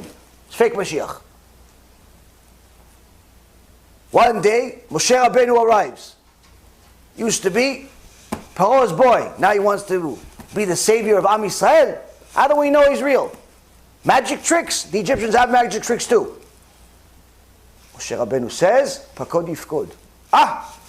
You know those words. What did it have? Did he have a Torah book that says Pakod yifkod? There's no Torah book at that point. Oral tradition. Oral tradition. After the whole Makot, everything that happened, Moshe Rabbeinu has to deliver on a promise. What's the promise? Take the grave of Yosef HaTzadik from Egypt to Eretz Yisrael. Where is it? Nobody knows. Nobody knows where it is. What do you mean nobody knows? You've been here for... Nobody knows. Nobody can find it. They turned Yosef into a god. No idea. We got to find somebody that knows. Who would possibly know? There's no books. There's no books. Who would possibly know? Someone that was alive a few hundred years ago. Who was alive a few hundred years ago? Serach bat Asher. Serach, the daughter of Asher, Yosef HaTzadik's niece. She got a blessing from Yaakov Avinu to live forever. And she's one of the few people that went to Gan Eden with her clothes on. Alvai, we go to Gan Eden without clothes on. Don't make a difference. But she went there alive. Alive she went. She says, Moshe, Yosef is buried inside the Nile River. How does she know? Why did Moshe believe her? All tradition. We know from this and this. And guess what? Who told Am Yisrael that this is the code word? That Yosef HaTzadik said that's the code word. Serach bat Asher. Why? She was alive at the time to see Yosef HaTzadik. Oral tradition. No oral tradition, no Exodus. No Yetziat Mitzrayim. Ishai. Ishai was David HaMelech's father. After he had several kids, he read Halacha and he realized, oh, I think I have a boo-boo. What? My grandmother is Ruth. And Ruth was a Moabite, Moabite. And Torah says that someone that's a Moabite, you're not allowed to convert him to Judaism. So since my wife came from there, in reality I'm not allowed to marry her. Or he came from there, he himself came from there, his wife no. I'm not allowed to really marry her. So I'm finished. Can't have any more kids with her. Because I'm from the Moab, not allowed to be a Jew. Yeah, but you're Gdol Adol, you're the only one of 4 people that never sinned. Oh, okay, excuses. That's what the Halacha says. Not allowed. The Beit Din of Shmuel HaNavi, Paskins the Halacha, says, Ishai, you made a mistake. You're right that we're not allowed to accept the Moabites as converts. But that's Moabites males, not females. Females allowed to convert. Therefore, your grandmother Ruth, tzadikah. Go back to your wife. Guess what? All of that, oral Torah. All oral Torah. What came from that? David. David HaMelech, King Mashiach. Mashiach comes, oral Torah. Now, the oral Torah, Rabotai, is so special and so significant that if people do not listen to it and translate Torah according to their own liking, they are going to make such grave mistakes that they're literally going to destroy their own world. One of the things I mentioned last week was about the mitzvah to go live in Eretz Yisrael. Now, although it is one of the mitzvot to fulfill, it's not an obligatory mitzvah. As Rav Sternbach paskined and explained the halacha itself, to move to Eretz Yisrael is something you do if it meets certain criteria. Number one, it's possible. Two, you can afford it. Meaning you'll have a job, you'll have a way to make a living over there. You're not going to turn into some homeless person. You have a way to make a living. You don't necessarily need to make millions. You don't even necessarily need to make as much money as you make here. You just need to be able to make a living. But if your profession is simply useless over there, or you have no way to make money over there, that's a problem. Third, your marriage is not going to get hurt. Meaning you and your spouse want to do it. You're not forcing each other. You're not fighting over it. She's not going to leave you because of it. He's not going to leave you because of it. You can have shalom bayit. 3, your Torah will either stay the same or improve. Meaning, if you have a certain chavruta or a rabbi wherever you live right now, and you're going to lose that, and in essence end up learning less Torah by moving to Eretz Yisrael, not allowed to move. So some overly zealous, dumb people that don't know halacha, see, that's a bad guy, look at this rabbi, what a fake rabbi, he's saying people don't go to Eretz Yisrael, he's discouraging them. When did I discourage people to go to Eretz Yisrael? I just told you what halacha is. No, even the Rambam says it's a mitzvah like the entire Torah to go to Eretz Yisrael. Oh, hold on a second, are you listening to yourself? Wait, hold on a second, forget about what you just said. Are you listening to yourself? Like you're making a mistake. First of all, you're making a mistake. Second of all, you're making a mistake. Right? Who did you say said that? Who's the halacha from? Rambam said it. Oh. Where did the Rambam get it from? Gemara. Oh. Who paskin it to halacha now? Shulchan Aruch. Oh. Where do they all live? Where did Rabbi Yosef Karo live? In Israel? No. Where did the Rambam live? In Israel? No. Where was the Babylonian Talmud written? In Israel? No. No. What, they're all heretics? They're all discouraging people from not going to Eretz Yisrael? You're quoting the Chachamim that tell you the halacha, but you're going against them. No, but Rabbi, I know Tanakh, and I translated the verse that I wrote, and I read, and I did this. You are a heretic. A dumb one too. Why? Because you think you know more than the Chachamim you're quoting. And that's what happens many times, Rabotai. When people simply allow their ego to get in the way of reality, of the right decision. Ego destroys lives on a daily basis. But in the Torah world, probably more than others. Simply because if you do not listen to the oral Torah, you're never going to discover the truth of Torah. Now, the amount of wisdom that you will find in the oral Torah has literally no end. One thing I learned recently, just to give you guys a little small token, because people think sometimes that the oral Torah just talks about midrashim and what happened 3,000 years ago, and it's like limited with wisdoms. But yet I tell you that all of the wisdoms, there are 7 wisdoms in the world, all of them are in the Torah, all of them. Anything of any value is inside the Torah. You just need to know how to find it. So someone's going to ask you, wait a minute, what about mathematics? Show me math in the Torah. Go to Gemara, Masechet Rosh Hashanah. First chapter teaches you mathematics you don't even understand. Why? Go to the calculation of the moon, how much it rotates, this, that. If you're not a genius in math, you can't figure out that Gemara. Then you go to the Masechet Eruvin. Go figure out the Eruv. What they're going to do to you over there. You don't understand one word. Okay, Rabbi, but this, but that. Let me show you something simple. I just learned this one.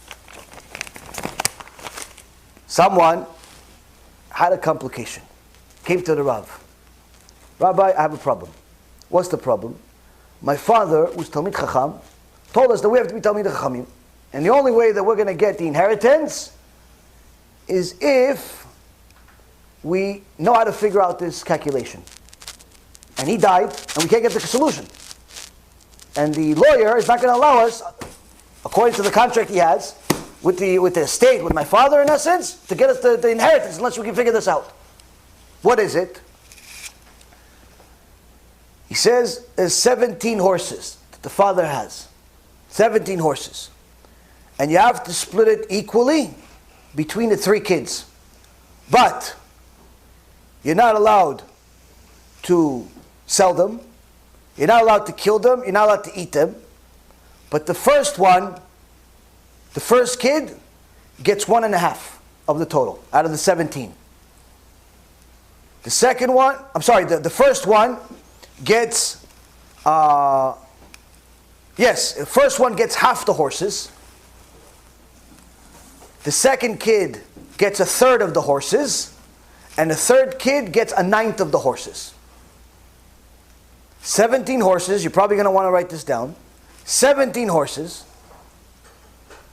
First kid gets half the horses. Second kid gets 1/3 of the horses. And third kid, 1/9 of the horses. But you're not allowed to sell the horses in order to come up with this. You're not allowed to kill any of the horses, meaning you can't split them in half. So that already kills the first thing that every one of us thinks. Wait, first one gets half, but 17, half is what? 8.5. You kill the horse. You can't get the inheritance. First one gets 1/2, second one gets 1/3, third one gets 1/9. You can't sell them, you can't kill them, and you can't eat them. It's not kosher. No, how do we get it? Chabod. You divide up let's say the benefit from the horse from working a part of the day, so it can split up the schedule of the horse. Like let's say it works on this field for 30 minutes, on the next field it's going to work 60 minutes. No, he's just giving you the horses. I'm just saying like how everyone will benefit from the horses. Benefit. Okay, it's interesting. Not the right answer, but interesting way of looking at it. That's assuming that they all have shalom between them, that they all want to work with each other. But what if he wants to race his horses and the other guy wants to work his horses? So he doesn't want to share the horses. So then the calculation can't work. Here the father is saying you have to take possession of the horses, do whatever you want with them. If you guys want to join forces after the fact, no problem. But in order to get the horses, you have to have solution to this calculation. The sons can't figure it out. How can we split 17 horses into half, into 1/3, and into 1/9? Answer. Came from a 5-year-old boy who eventually became a familiar name in the world. His name was Rabbi Chaim Volozhin. Rabbi Chaim Volozhin says he overhears the kids talking to the Rav. No one can figure it out. Rabbi Chaim Volozhin says to the people, okay, I can help you with that. No problem. You, little kid? Yeah, no problem. No problem. Okay, how? Did you have any other horses? Other than you have horses of your own, you have 17 horses. You have more horses? Yeah, I have a few of my own horses. Okay. Give me one. Give me one. I'll give it back to you, but give it to me. For figuring out a fee, but I'm going to give it back to you. Okay. He gives him a horse. Goes, okay, so now, you know what? I'm going to put this horse together with the 17. I'm going to join the inheritance. I'm going to give you as a present. So now you have how many? 18. Half of 18 is how much? 9. 1/3 of 18 is how much? 6. 1/9 of 18 is how much? 2. But I told you I'm going to give you back the horse that I owe you, right? It's yours. How many did you give away? 9, 6, and 2. What's the total? 9 plus 6 is 15. Plus 2, 17. How much was inheritance? 17 horses. Where I learned that? Torah. Where? Oral Torah. Oral Torah. Another one, I'm not going to go into all the details of it, but I could show it to you after if you'd like. There was a sakana that one of the chachamim was on a ship with his talmidim, 15 talmidim, 15 people total that were Jewish, including the Rav, and 15 goyim on the ship. Ship started rocking. The goyim said, listen, We're not going to survive if everybody stays on the ship. We got to throw half the people off to survive. So, what does the good rabbi say? Rabbi says, no problem, but I'll agree to your terms to throw them off, but at least give me the ability to do the goal.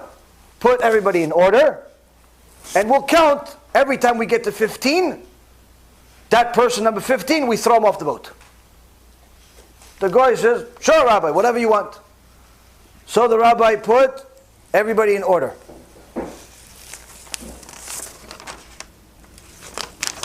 He says, we'll have two sides. One side is the Jews, one side is the Goyim. Left side Jewish. Left side starts with 4 Jews. Right side Goyim, 5 Jews. Left side has 2 Jews. Right side 1. Left side 3, right side 1, left side 1, right side 2. Left side 2, right side 3, left side 1, right side 2. Left side 2, right side 1. Start counting. 1, 2, 3, 4, 5, 6, 7, 8, 9, 10, 11, 12, 15. First one, goy. Throw him off the boat. Okay, now you continue from that spot. 15, another goy. 15, another goy.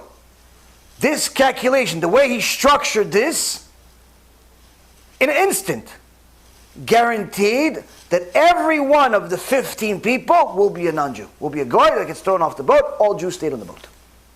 To have such a calculation, even if you have pen and paper, may take you a week to figure it out. To figure it out in an instant, you have to have Ruach HaKodesh or simply be a giant in Torah. Where do you learn it from? Torah. The point is, Rabotai, is that this means a person that knows math knows that you have to simply figure out 15 calculations to a several powers in order to figure it out. Because it's not like you're starting from the same beginning point 15 times like it is with chess. You have to figure out chess moves 15 moves ahead. And anyone that's a chess player knows this. You have to be a very, very good chess player to have so many moves ahead. That's why many times people that are scholars in Torah tend to also be very good chess players too, or vice versa. So when a person understands the value of oral Torah, understands that this is our foundation, understands that without it we simply can't breathe as Jews, we can't survive as Jews. And the Rav Wasserman tells us that when a person assimilates into the non-Jewish world, he's simply throwing it all out. He's adopting their religion, their mentality, their life, their everything. And HaKadosh Baruch Hu says that eventually he's going to bring some of these people back. But part of the fault that they're there in the first place is the leaders, the shepherds. So Rav Wasserman continues and he says, the leaders, the shepherds, whose livelihood is their sheep. As the prophet Yechezkel says, you eat the fat and you wear the wool. And whose obligation is to care for their sheep. They default on this duty. It says these leaders that are supposed to take care of these 3 different types of sheep, or 5 different types of sheep, he says that they defaulted on their duty. They feed not the sheep, but themselves. Instead of taking care of the sheep, feeding them Torah, feeding them the oral Torah, feeding them the written Torah, feeding them the truth, they're just worried about themselves, their pockets.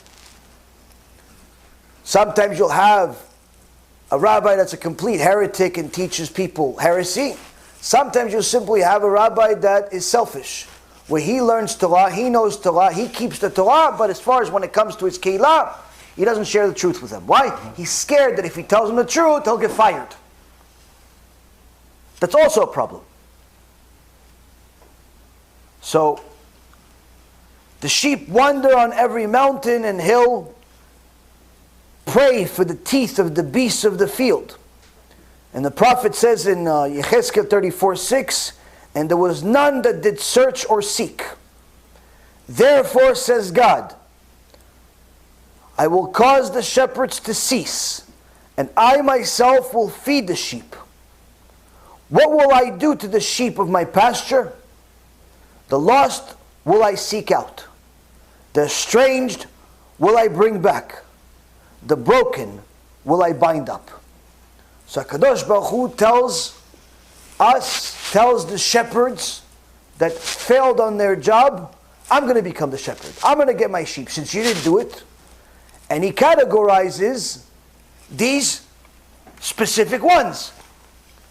These specific sheep that are broken, estranged, and lost. Saying that he'll seek them out because they're lost. They didn't realize that they have to keep the entire Torah. They thought that they could keep 95% of the Torah or 99% of the Torah. He's going to find them. He's going to show them why they have to keep all of it.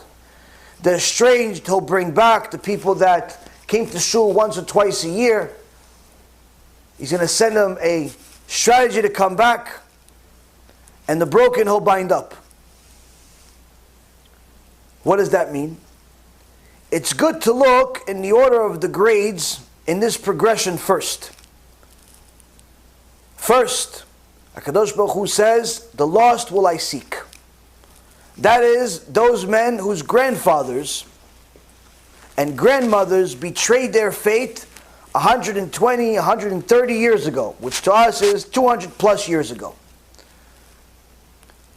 Their letters of descent, which is called Sefer Yochasin, which in the old days, there used to be a Sefer, a book, where all of Am Yisrael could track their lineage all the way to Moshe Rabbeinu, Mount Sinai. The Gemara says that throughout the exiles, this was all lost. So the Gemara says, so how do you know if somebody's truly part of Am Yisrael? It says it has to have certain traits. What's a guarantee? Because sometimes your guy is going to be merciful, but he's really not good in other things. Sometimes he'll be generous, but he'll be bad in other things. What's one thing that's fixed? This guy is the best. Gemara says, someone that's in the middle, there's an argument and someone angers him, but he keeps quiet. But not just one time. All the time. But not when nobody's making you angry. No, Rabbi, I never get angry. Only if they make me angry. No. All the time. So one time, Rabbi Chaim Volozhin and his brother, Rabbeinu Zalman, they went to a new town. And, in those days, there's no Facebook, there's no pictures, no nothing. But Rabbi Chaim Volozhin is a Gdol Hador. But one of these fools in the town didn't know he's a rabbi. He thought these people are two, tzedakah collectors. And he didn't like people that collect tzedakah. So he started cursing them and yelling at them, trying to kick them out. And both of them didn't answer. Stayed quiet. Even though he's insulting them, in reality, if I was Rabbi Chaim Volozhin, he said, you know what you're talking to? I'm the Gdol Hador. How could you talk to me like this? You know what? You go collect tzedakah for me, just as a punishment. That's why I'm not Rabbi Chaim Volozhin. Rabbi Chaim Volozhin, quiet. Doesn't say nothing. Walks away. After he walks away, he sees his brother, Rabbeinu Zalman, start crying. He says, why are you crying? Why, you're upset because this guy just made fun of us? He goes, no, chas v'shalom. Ma pitom. No. I'm just upset that I didn't fulfill the Gemara. What, but you didn't answer. He goes, no, but the Gemara, I always thought that someone is a big deal, someone is a real yachas. If he doesn't answer when someone's making fun of him. But that's not the real pshat. What's the real pshat? Someone that not only doesn't answer, if he answers, he's a fool. Someone that it doesn't even affect him. Not only did it answer, but it doesn't affect you what people say about you. It doesn't bother you at all. Like David HaMelech. When Shimi ben Gera was cursing him in front of everybody, Klala Nimretzet, all the curses in the book. The head of the Beit Din is cursing him, not some homeless guy. Head of the Beit Din curses him in front of everybody. He's the Melech, you can kill him. David HaMelech says, no, don't touch him. Avishai wanted to kill him, don't touch him. Why? Hashem allowed him to do it, that's it. It's Hashem, it's coming from Hashem. So Rabbeinu Zalman started crying, he says, yeah, I didn't fulfill the Gemara. Why? It affected me a little bit. No, not a lot. I'm not like, it affected me a little bit. So I didn't fulfill the Gemara. I didn't answer. But that's, anybody can do that. It affected me. So that means I didn't fulfill the Gemara. So a person that gets to that level, where not only he doesn't answer, but it doesn't affect him. what all of these naysayers say, what all of these heretics say, what all these fakers say, is fulfilling the entire Torah. That's why first Halacha Shulchan Aruch, don't pay attention to any of these people that go against you and try to cool you off. First Halacha. In Avodat Hashem, all the way. All the way. What if everybody makes fun of you? For what? For following Hashem? If a dog started barking at you for eating something, you're going to say, dog, no, take the food. What are you going to do? Nothing. It's a dog. Somebody's making fun of you for doing what Hashem says. You're going to be offended? Oh, come on, why are you wearing kisui rosh? Hashem said. No, but it's not modern, it's not this, not that. Modern. Hashem is modern. Hashem's been here since the beginning, he's going to be at the end. You're not. I will listen to him. He has more history than you. He has more knowledge about modern than you. When a person comes to Avodat Hashem, don't pay attention to anybody. Do what Hashem says. Do what Hashem says. So, Rav Wasserman says that some people looked at the Sefer Yochasin, the Book of Descent, they would see how they're connected to Moshe Rabbeinu, but this was lost. But Rav Wasserman says that their letters, these people that have assimilated into the non-Jewish world, their letters of descent will be found. How so? Their letters of descent will be examined, and their non-Aryan origin will be established. Who will find out that they are connected to Am Yisrael? Amalek. The Aryans. The Nazis. And this is before Nazi Germany. This is before the Holocaust. He's already telling us this. Mamash nevuah. Mamash prophecy. He's already telling us that the Nazis are already they're going to find all of you. What do you mean? We're in a government. We're in a politics. We're businessmen. The Nazis, those same Nazis, they're going to find out you're a Jew and you're not a German. You're a Jew. No, I'm a German, I'm a third generation German. You're a Jew. You will always be a Jew. Same thing with people who live in America, or live in England, or live in Australia. You are a Jew. If you're a Jew, you're not Australian. You're not American. You will always remain a Jew. Whether you like it or you don't like it. And if you don't want to like it, guess what? The Goy is going to remind you to like it. Why? He'll judge you as a Jew. No, we're already 3-4 generations in America. You're a Jew. You're not American. What do you mean? I've never even been to Israel. You're not American. If you need the Goy to remind you, like they reminded us in Germany, they'll remind you, don't worry. Hashem's going to send them. Anyone that thinks that they're anything but a Jew once they're a Jew, simply mistaken. And that's what Rav Wasserman is saying over here. The letters of descent will be examined, and the non-Aryan origin will be established. They will be smitten upon their heads. Trach. And it will be clearly brought home to them. Meaning, they'll realize that they're being punished because they're Jews. Know that you are Jews, and that you are obliged to remain Jews. In a land where there is only one Jew to 1,000 Gentiles, there also will be, the Jew will be sought out and found. Meaning, even if you live in America, that has almost 400 million people, in comparison to what? 6 million Jews. That's relatively a small ratio. You're talking about less than 2% of the population. Rav Wasserman says, no, even if it's less than that, even if it's 1 out of 1,000, if you are 6 million out of the 1.5 billion Chinese, if you were 6 million out of the 8 billion goyim in the world, you'll still be found in the end. They're still going to find you, they're still going to go against you because you're a Jew. It is at this stage that we have arrived today, he says. He says, we're here today. And unfortunately, Rabotai, we're here today also. Anyone that's paying attention to the news, the treatment of Am Yisrael is changing a little bit. Since the last year, anti-Semitism in America has increased tremendously. Before COVID-19, we had riots in different Jewish neighborhoods. After that calmed down for a little bit, COVID-19 hit. Now that COVID-19 is somewhat settling down, anti-Semitism is settling back in. Why? Before it, they were torturing us, telling us that we have to start teaching secular subjects in yeshivot, telling us that we have to teach the little kids about homosexuality, all types of things in the UK, in America, and all these different places.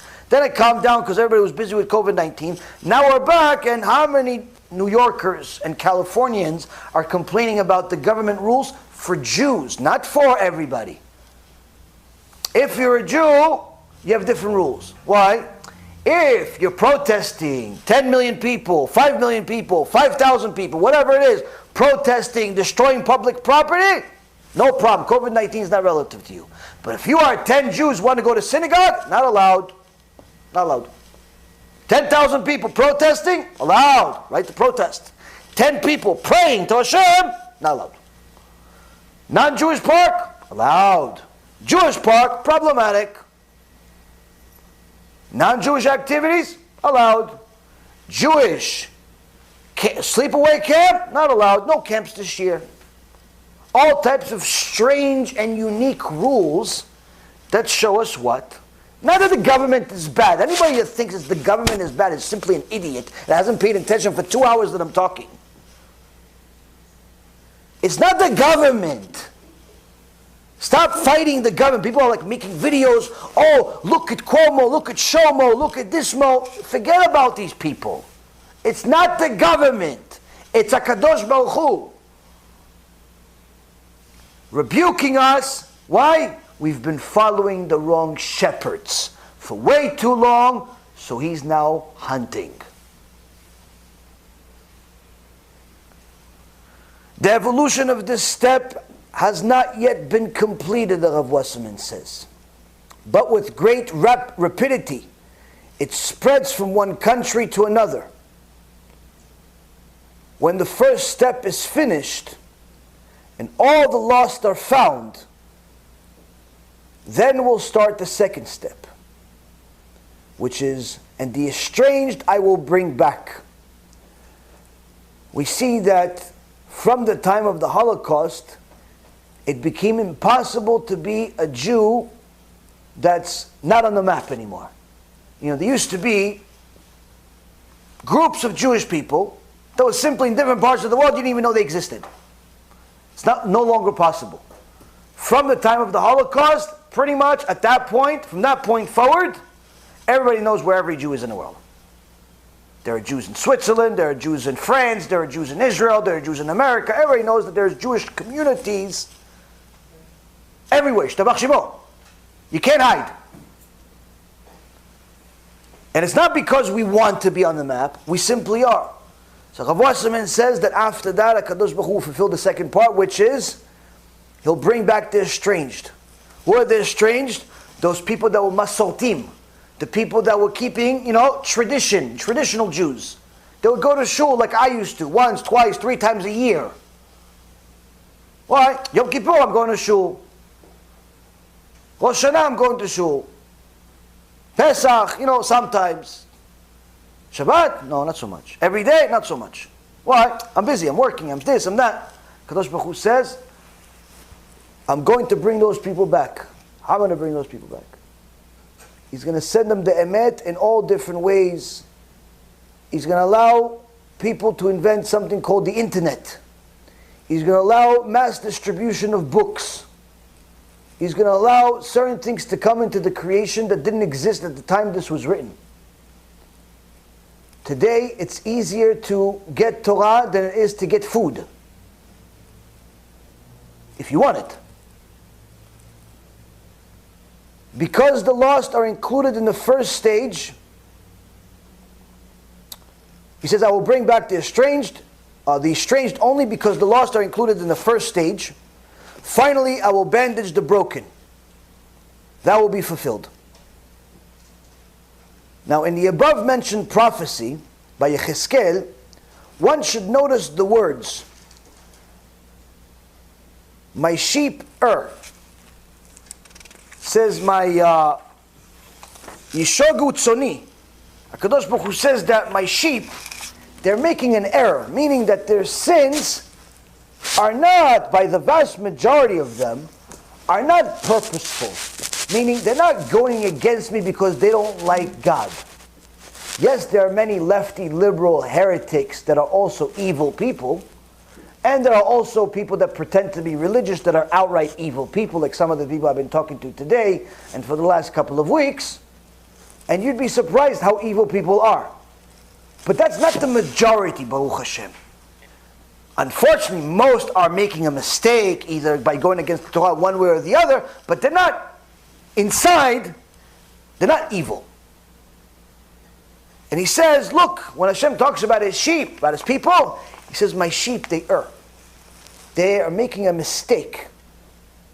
From here we see that the mass of the people, apart from its leaders, meaning excluding the leaders, the mass of the people is reckoned before God as erring, meaning making sins b'shogeg, accidental sins, simply lack of logic, lack of knowledge, ignorance. Were it not for the leaders who set up an iron barrier between Israel and their Father in heaven, it would not be impossible to bring the masses back to Torah. He says, what do we learn from Yechezkel here? That these people, these sheep, Am Yisrael, HaKadosh Baruch Hu's children, they're making a mistake, but it's a mistake. It's not dafka going against Hashem. Why? Because of the barrier being put by the leaders themselves. And if it wasn't for that barrier, he says, it wouldn't be impossible to bring everybody to do tshuva. Meaning to such an extent, the leaders are so bad, the prophet says, that the leaders are so bad that if it wasn't for them, all of Am Yisrael would do tshuva. Imagine, your brother, your cousin, your mother, your father, everybody going to Gan Eden with you. Everybody keeps Torah, everybody keeps mitzvot. No one has to feel uncomfortable that you're putting on kisuros, or you have a kippah on, you have your tzitzit out, you have a tzitzit in, you're religious. Nobody would give you a word about, nobody would give you anything. Nobody would tell you, how come you take off so many days? Nothing, you wouldn't have to fight for religion. Why? Because everybody you know is religious and excited about it. Why do you have to fight for it? Because of the fake leaders, the shepherds. He says because of them it's impossible to bring the masses back to Torah. Why is it impossible? He says because the teachers, the guides, the writers, the party leaders, it is they who prevent the radiance of the Torah from penetrating the darkness of men's hearts. They have their own Torah. They have their own Torah sages. They have their own Gdolim. It says the Torah that these heretic shepherds have, it's their own Torah. It's not the Torah we have in Mount Sinai. Their Gdolim, their rabbis, they have rabbis. It's not all rabbis. Somebody else. They look up to the self-help gurus, the Tony Robbins of the world, the Donald Trumps of the world, the successes, the guy with the money, not the guy that's called the Rambam. Rambam, yeah, no, he's from 800 years ago, 900 years ago. I need something more modern. Says they have their own Torah, their own people. It is they who prevent the radiance of the Torah from penetrating the darkness of men's hearts. They have their own Torah sages, their own Gdolim. Through their medium of a new Torah and new precepts, they cause darkness to rule in the minds and in the hearts of Am Yisrael.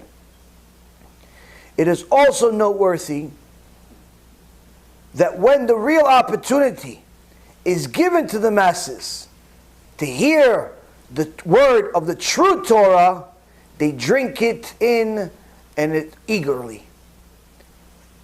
Many times you're going to come to one of these fake rabbis that has a big bet knesset, and you tell him, listen, Rabbi, why don't you bring Rabbi Yaron Reuven, or Rabbi Mizrahi, or Rabbi Ephraim, or one of these people that actually helps people do tshuva. No, they're too strict. Wait, he invented new Torah? He has new halachot? Show me which book, where did he write this? No, he's too strict for people, he's going to turn them off. by telling them that if they violate Shabbat, Hashem is going to kill them. He's going to turn them off by telling them what the Torah says. He's going to turn them off. They always tell you that. People always ask me, listen, Rabbi, I have somebody that I want to help him do tshuva, but is there like some other way that's like, not scary? Because maybe it's going to turn them off. This mentality, Rabotai, is heretical. Why? In essence, what you're saying is the Torah is limited. Rav Wasserman says, and I've seen it with my own eyes. People ask me, what do you have problems with? People, this kila, that kila. I said, no. People, I don't have a problem with. The overwhelming majority of people that I have ever spoken to, have attended my classes, overwhelming, Baruch Hashem, majority of them, and I'm talking majority like in upper 90 percentile, love the shiurim. Even if I talk about Gehenom, even if I talk about stuff that's really scary, even if I'm scared myself of talking about it, love the shiurim. Even if they don't necessarily do everything that the Torah says, they love the shiurim. People do not have a problem with this Torah. Just like Wasserman says, most people, in fact, I like this guy. He's honest. Yeah, but you don't even keep Shabbat. He's talking about you. Yeah, I know, I have to fix myself. No, he's saying that you're going to die if you don't keep Shabbat. He goes, no, I know he's saying. He's honest with me. At least he cares. He's talking about the not modest woman. You're the not modest woman he's talking about. Yeah, I know, I have to change. People love the truth. Love it. Even if they're not fulfilling it right now, they know it's the truth, they accept it. Which means what? Rav Wasserman is already telling us what we're living. He said it's not the people that are going to reject the Torah. It's not the masses. It's the people that tell you, no, I can't bring them to the shul because they'll turn them off. Wait, but you never turned anybody else off. Show me a large group of people you turned off. Can't find them. Nowhere in the world. You're going to find one here, one there, but that's a person that's like one of the shlichim of the Malach HaMavet. It's not masses. Who's off? By default, the leaders. Why? Because they want to keep people off. They want to keep people ignorant. And that's what Rav Wasserman says is going to be before Mashiach comes. A large amount of leaders that are going to hold people back from learning the truth. Because if the masses have an opportunity once in a blue moon to hear the true Torah, they drink its words eagerly. But the leaders, what at least the leaders? Why don't they teach them real Torah? You don't want to bring Rabbi Reuven, you don't want to bring anybody that says the truth? No problem. Why don't you teach it yourself? Rav Wasserman says, but the leaders, they bring the people stones instead of pearls. Instead of Jewish ashkafa, like Torah ideals, they give their readers and their hearers ideas of heresy and atheism. They give them jokes. They give them making fun of the Torah. And more than a liberal portion of obscenity and form the material of their chief writing and speeches. These are the leaders whom the prophet foresaw for our generation. Here, the Rav Wasserman is telling us in so many words that his generation, and needless to say our generation, is not going to be held back by rules of the Torah, or by the generation, or iPhone, or internet. To the contrary. All of those different tools are opportunities for us to connect to Hashem. The only thing that's holding us back is the fact that we're allowing ourselves to be led by false leaders, shepherds that care about their own pocket and their own stomach, and not about the people themselves.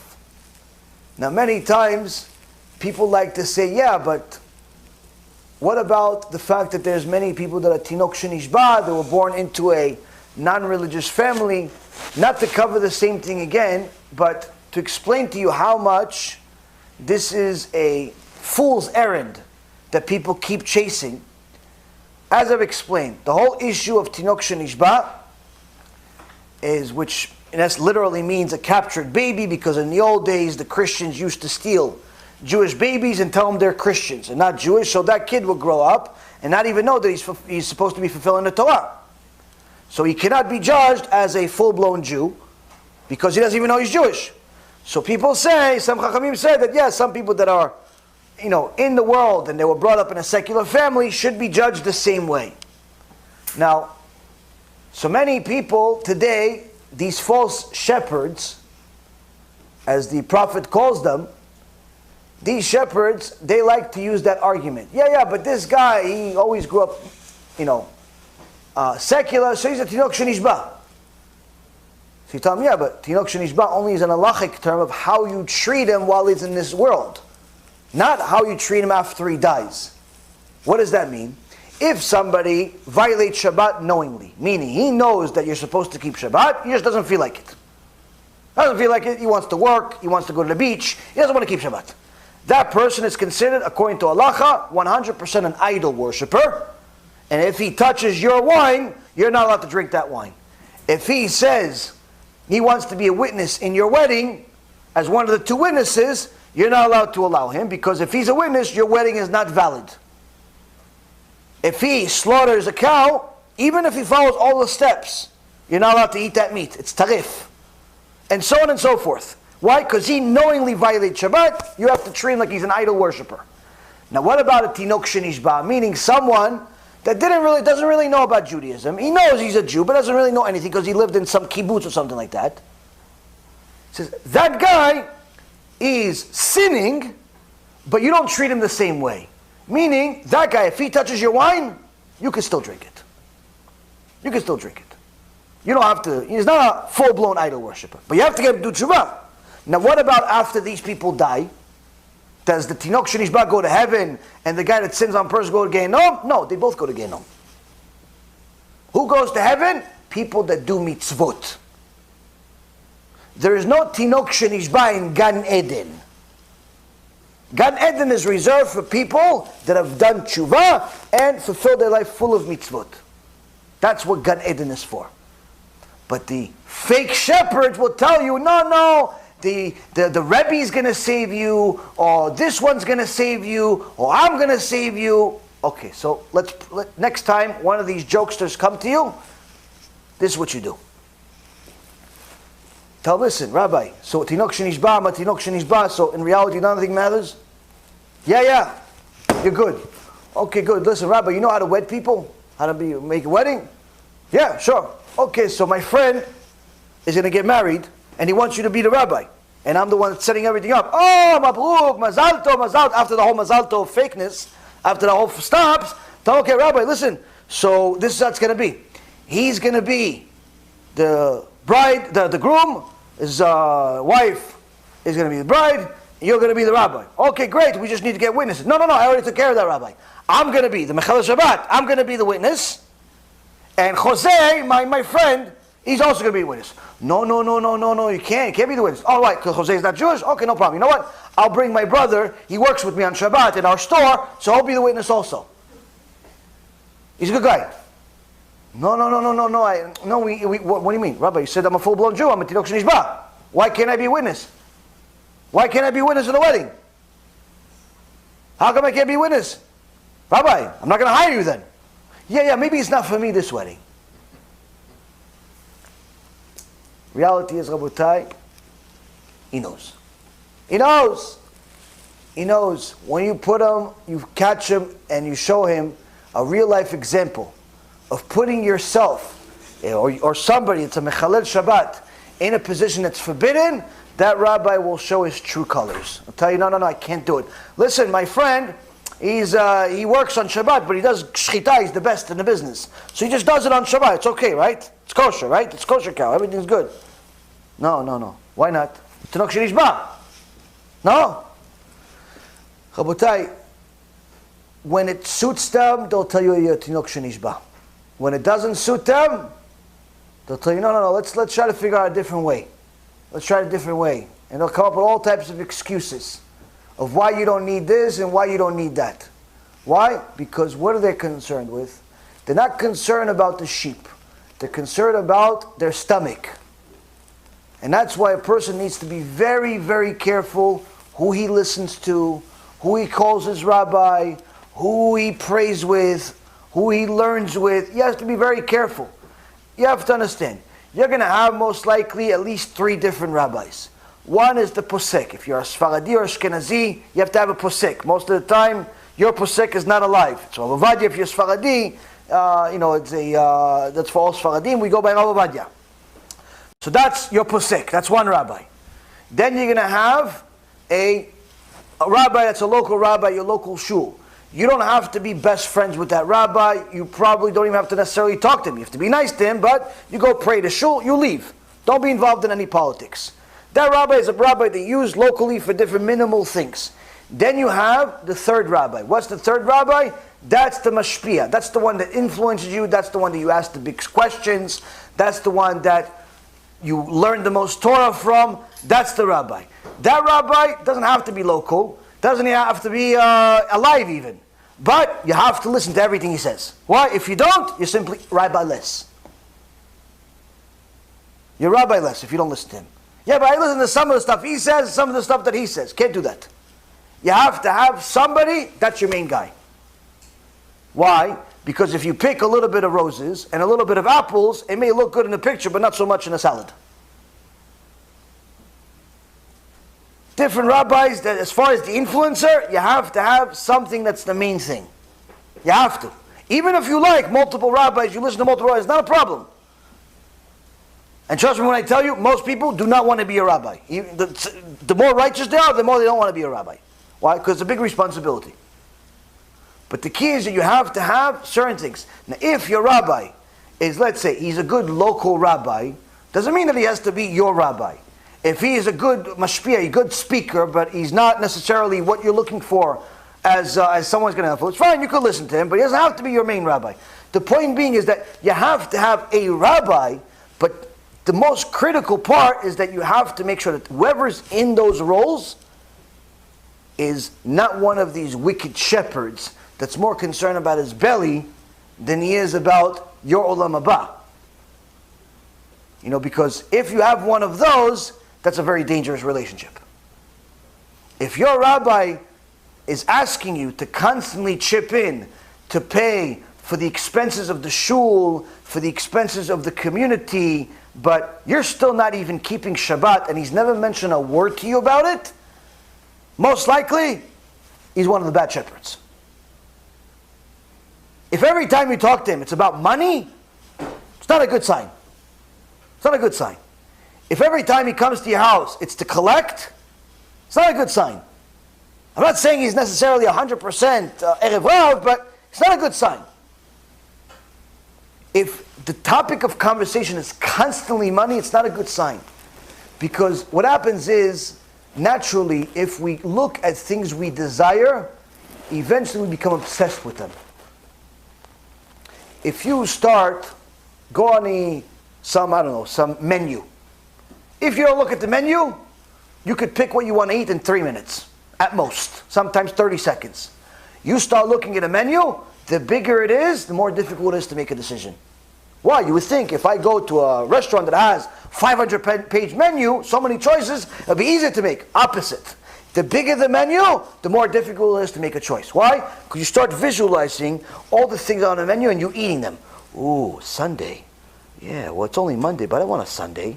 Okay, wow, ooh, the berries in there. Yeah, but I want to eat meat. Steak. What is steak? Oh, burger. Oh, eggs. 40 minutes later, he's on page 6 of 300. Eggs, with tuna, without tuna. Well, tuna sounds good with ketchup, without ketchup, with mayo, with this. Why? He's desiring himself. You go house shopping. If you already have an idea before you are, what you want, you can pick a house pretty quickly. You start looking at these websites that show you all the different houses, you start, oh yeah, but the floor, it's not really straight the way I want it. It's not really a perfect square. I want a rectangle with a square, but with but it's white, yeah, but the reflection from the sun, the outside, is not enough natural light. I really need natural light. You're never even home. What natural light? And when you're home, it's dark. But you're looking at the pictures and you're imagining yourself living in all these places. And then if you go to the car lot, 5 years to pick a car. Why? There's so many cars. You go to a car lot, you come out drunk. If you already know what car you are, it's the same one, just a newer model, 5 seconds, you pick a car. Why? If you're constantly looking at things you desire, you can desire them even more.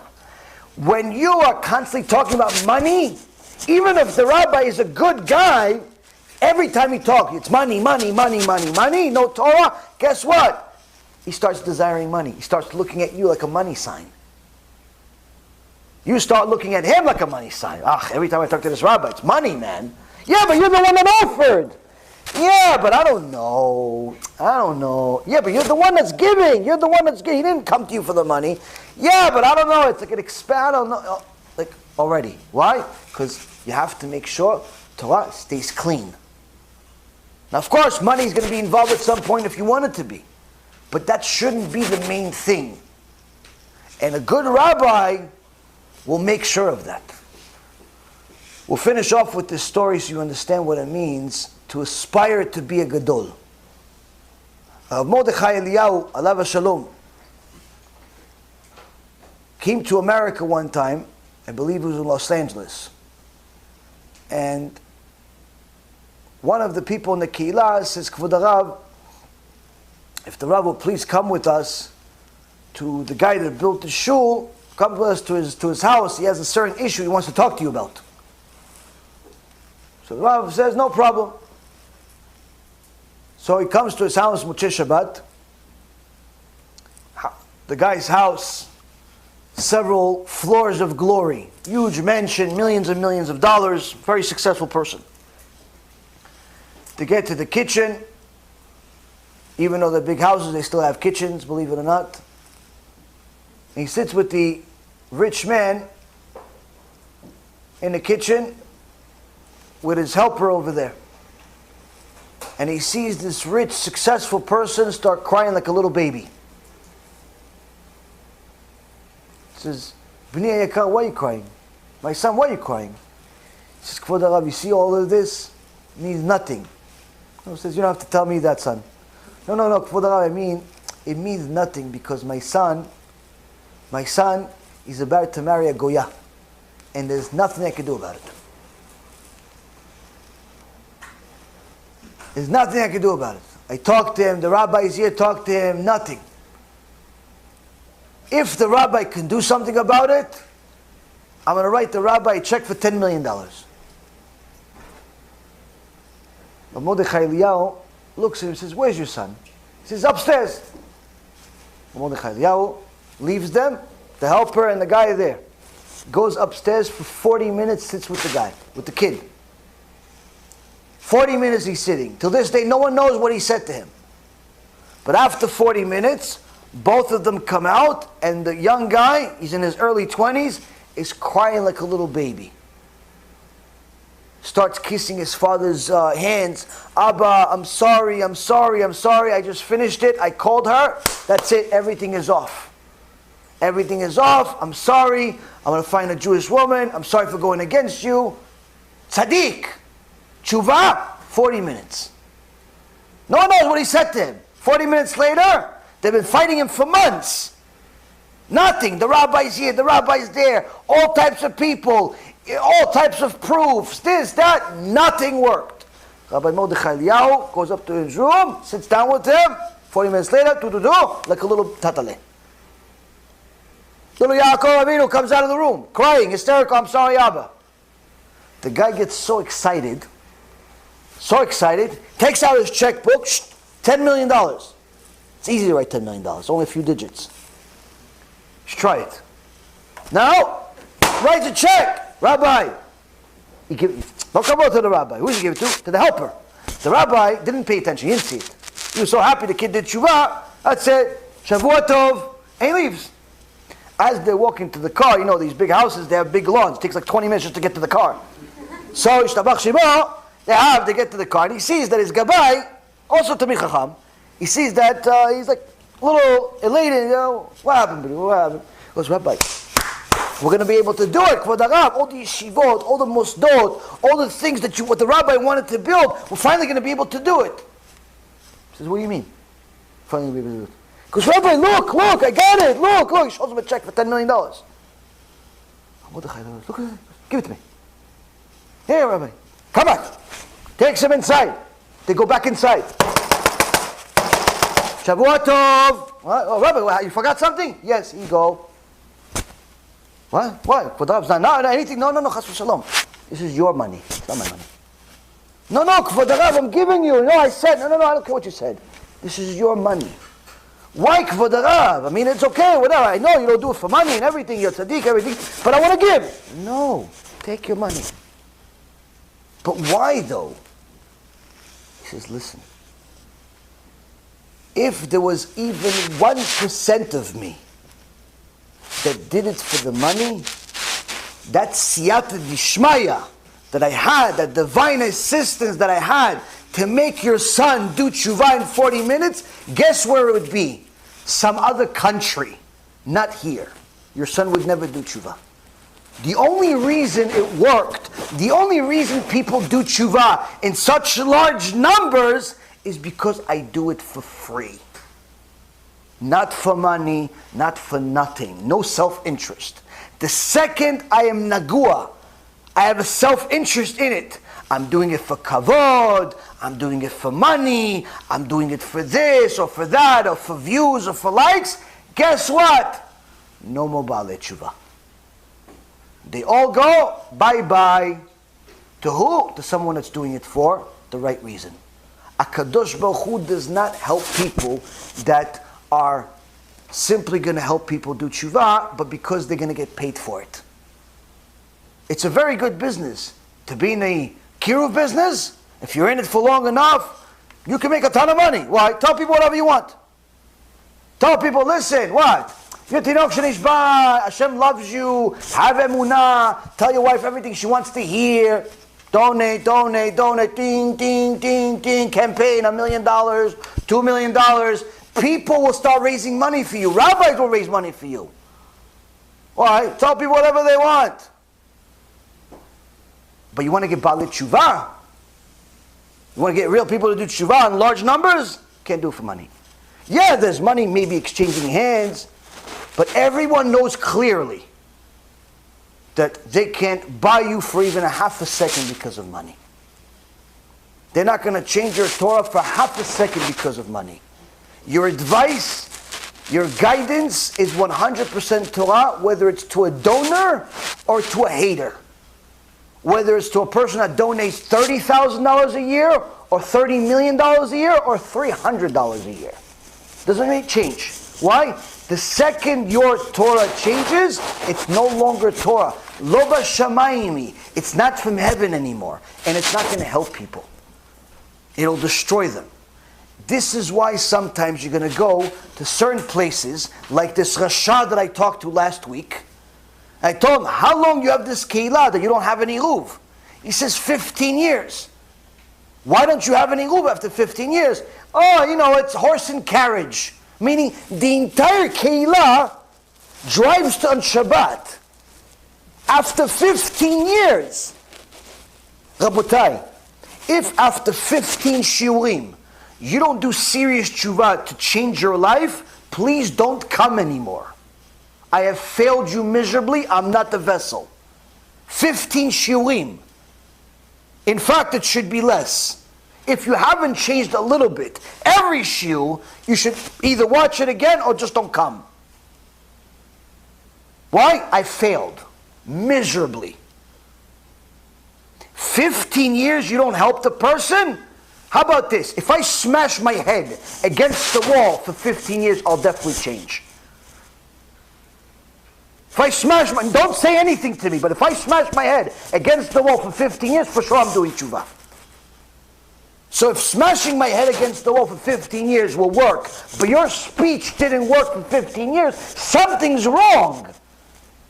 Maybe you should stop talking and just let them say, Rabotai, do tshuva, smash your head against the wall for 15 years. It works better than my speech. How could an entire keilah still drive on Shabbat for 15 years? And the guy doesn't care. There's no care in the world. And I'm not even calling him a Rasha because of that. You know why I'm calling him a Rasha? You know why he's such a Rasha? And his friend is a Rasha, and many of his people that are in the same group, Reshaim Arurim. You know why they're all Reshaim? Why did I call this guy? Why is he my friend? Why, I need friends? No. You know why I said, listen, I'm looking to start a new keilah. Why? Where I live, there's already enough. Can't really build anything new here. I want to go somewhere else. So I heard about your place over there. I didn't know you lived there, but I heard you're there. So I figured maybe I'll call you. And now I'm hearing that you don't have any roof, so maybe we should join forces. I'll give you the money, help, and share the exchange with you. And I'll have a shul in there. And I'll have my yeshiva in there, whatever I want to build. And you continue. I'm not going to be next door to you. This is a big room. America's, Baruch Hashem, very big. Pretty much we're going to be 20, 30, 40-minute distance from each other. No, it's a huge place. It's not like I'm going to be next door to you. You're afraid that your people are going to come to me. But we're going to share some expense. So everybody benefits. So even though they're sinning because they're driving, at least when they're carrying their talit, it's not another sin. They already sinned enough. You know what he says to me? No. What do you mean? Why are you coming here? Why are you coming here? Why would you come here? I'm here. I said, yeah, but you have 50 people in your shul, 100 people in your shul. There's at least 2,000, 3,000 people in that surface. At least. What do you care if I come? What? No. This is my territory. My territory. So what do you mean it's your territory? Well, you bought the whole thing? No, but why would you come if there's already a place? I said, because there's a lot of people. The world is big. Why do you want a war? I said, who's talking about a war? I just want to help people do tshuva. Ribono shel olam. What war? What are you talking? Who even mentioned the word war? I just want to go over there and just teach Torah. That's it. No. If I need help, I'll just bring more people for my group. I'm not even going to mention the name of the group, but most of you could figure out who it is.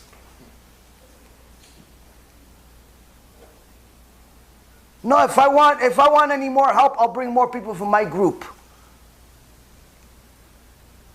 So you rather not have anything than instead of having just a little bit of emet in your community. A little bit. You rather have nothing. Why? If it's not your emet, if it's not your distorted emet, it's better off having nothing at all. That's rasha. And the Torah curses such people. What curse? Ahu. The worst curse in the Torah. Unfortunately, Rabotai, this happened to me twice in the same day. 2 different communities. Both said the same exact thing. Do I care? No, I'm still going. They could blow up for all I care. But this is what we're dealing with. These people are called kvod harav by some people. Now you say, yeah, maybe it's because they don't like you personally. Guess what? They don't even know who I am. I didn't tell them who I am. I'm this, I'm that. They don't know who I am. Meaning it's Rabbi ABC. They have no idea who I am. So you can't say, no, maybe it's because you said this and you're against this. No. They don't know who I am. It's anybody that's not part of their cult, not allowed. Why? It's all about money. They're saying that, we already got this territory covered. We got 4 of us over here. Yeah, but there's, 40,000 people. Even if all of your shuls were packed, you can't even pack in 4,000 people. Even if all your yeshivot are packed, you can't do anything. No, it's our territory. If we need more, we'll get more of our cult. Why?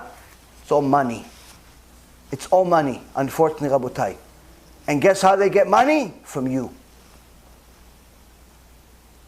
From the sheep. That want to hear somebody tell them good job.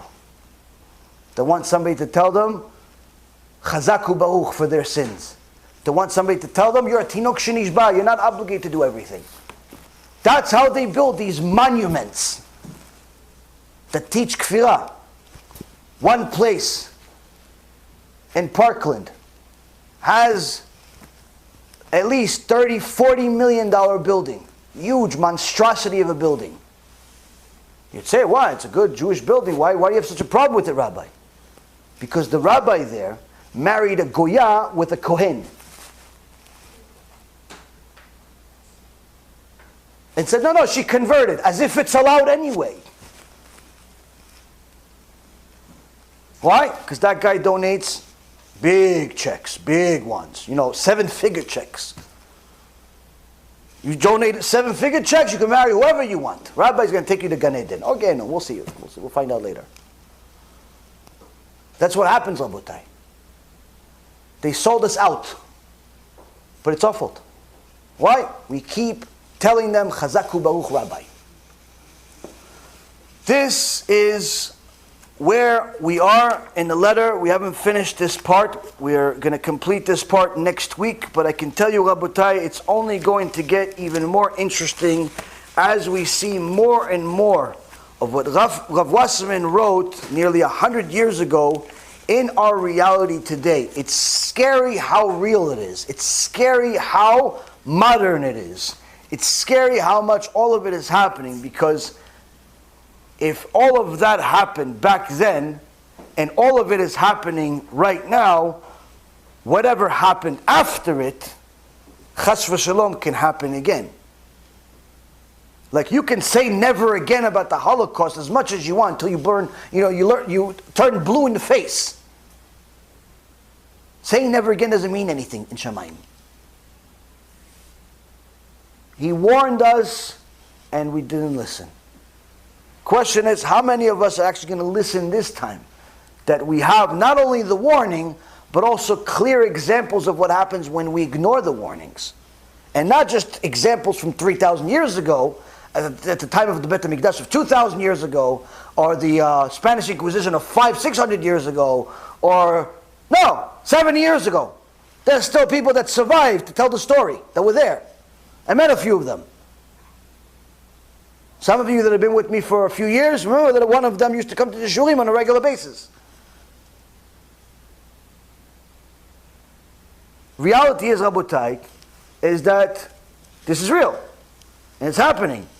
And he's not saying it's the fault of the masses because the masses hate God.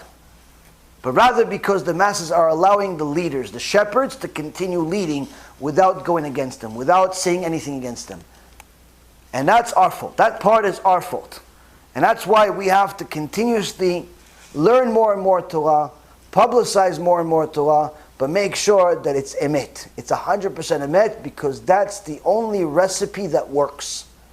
Nothing else works. Nothing else works. There's only one version of the Torah. That's the version that we want to learn. That's the version we want to teach. And Be'ezrat Hashem, we will have the merit to continue doing so. Baruch Adonai Le'olam. Amen ve'amen.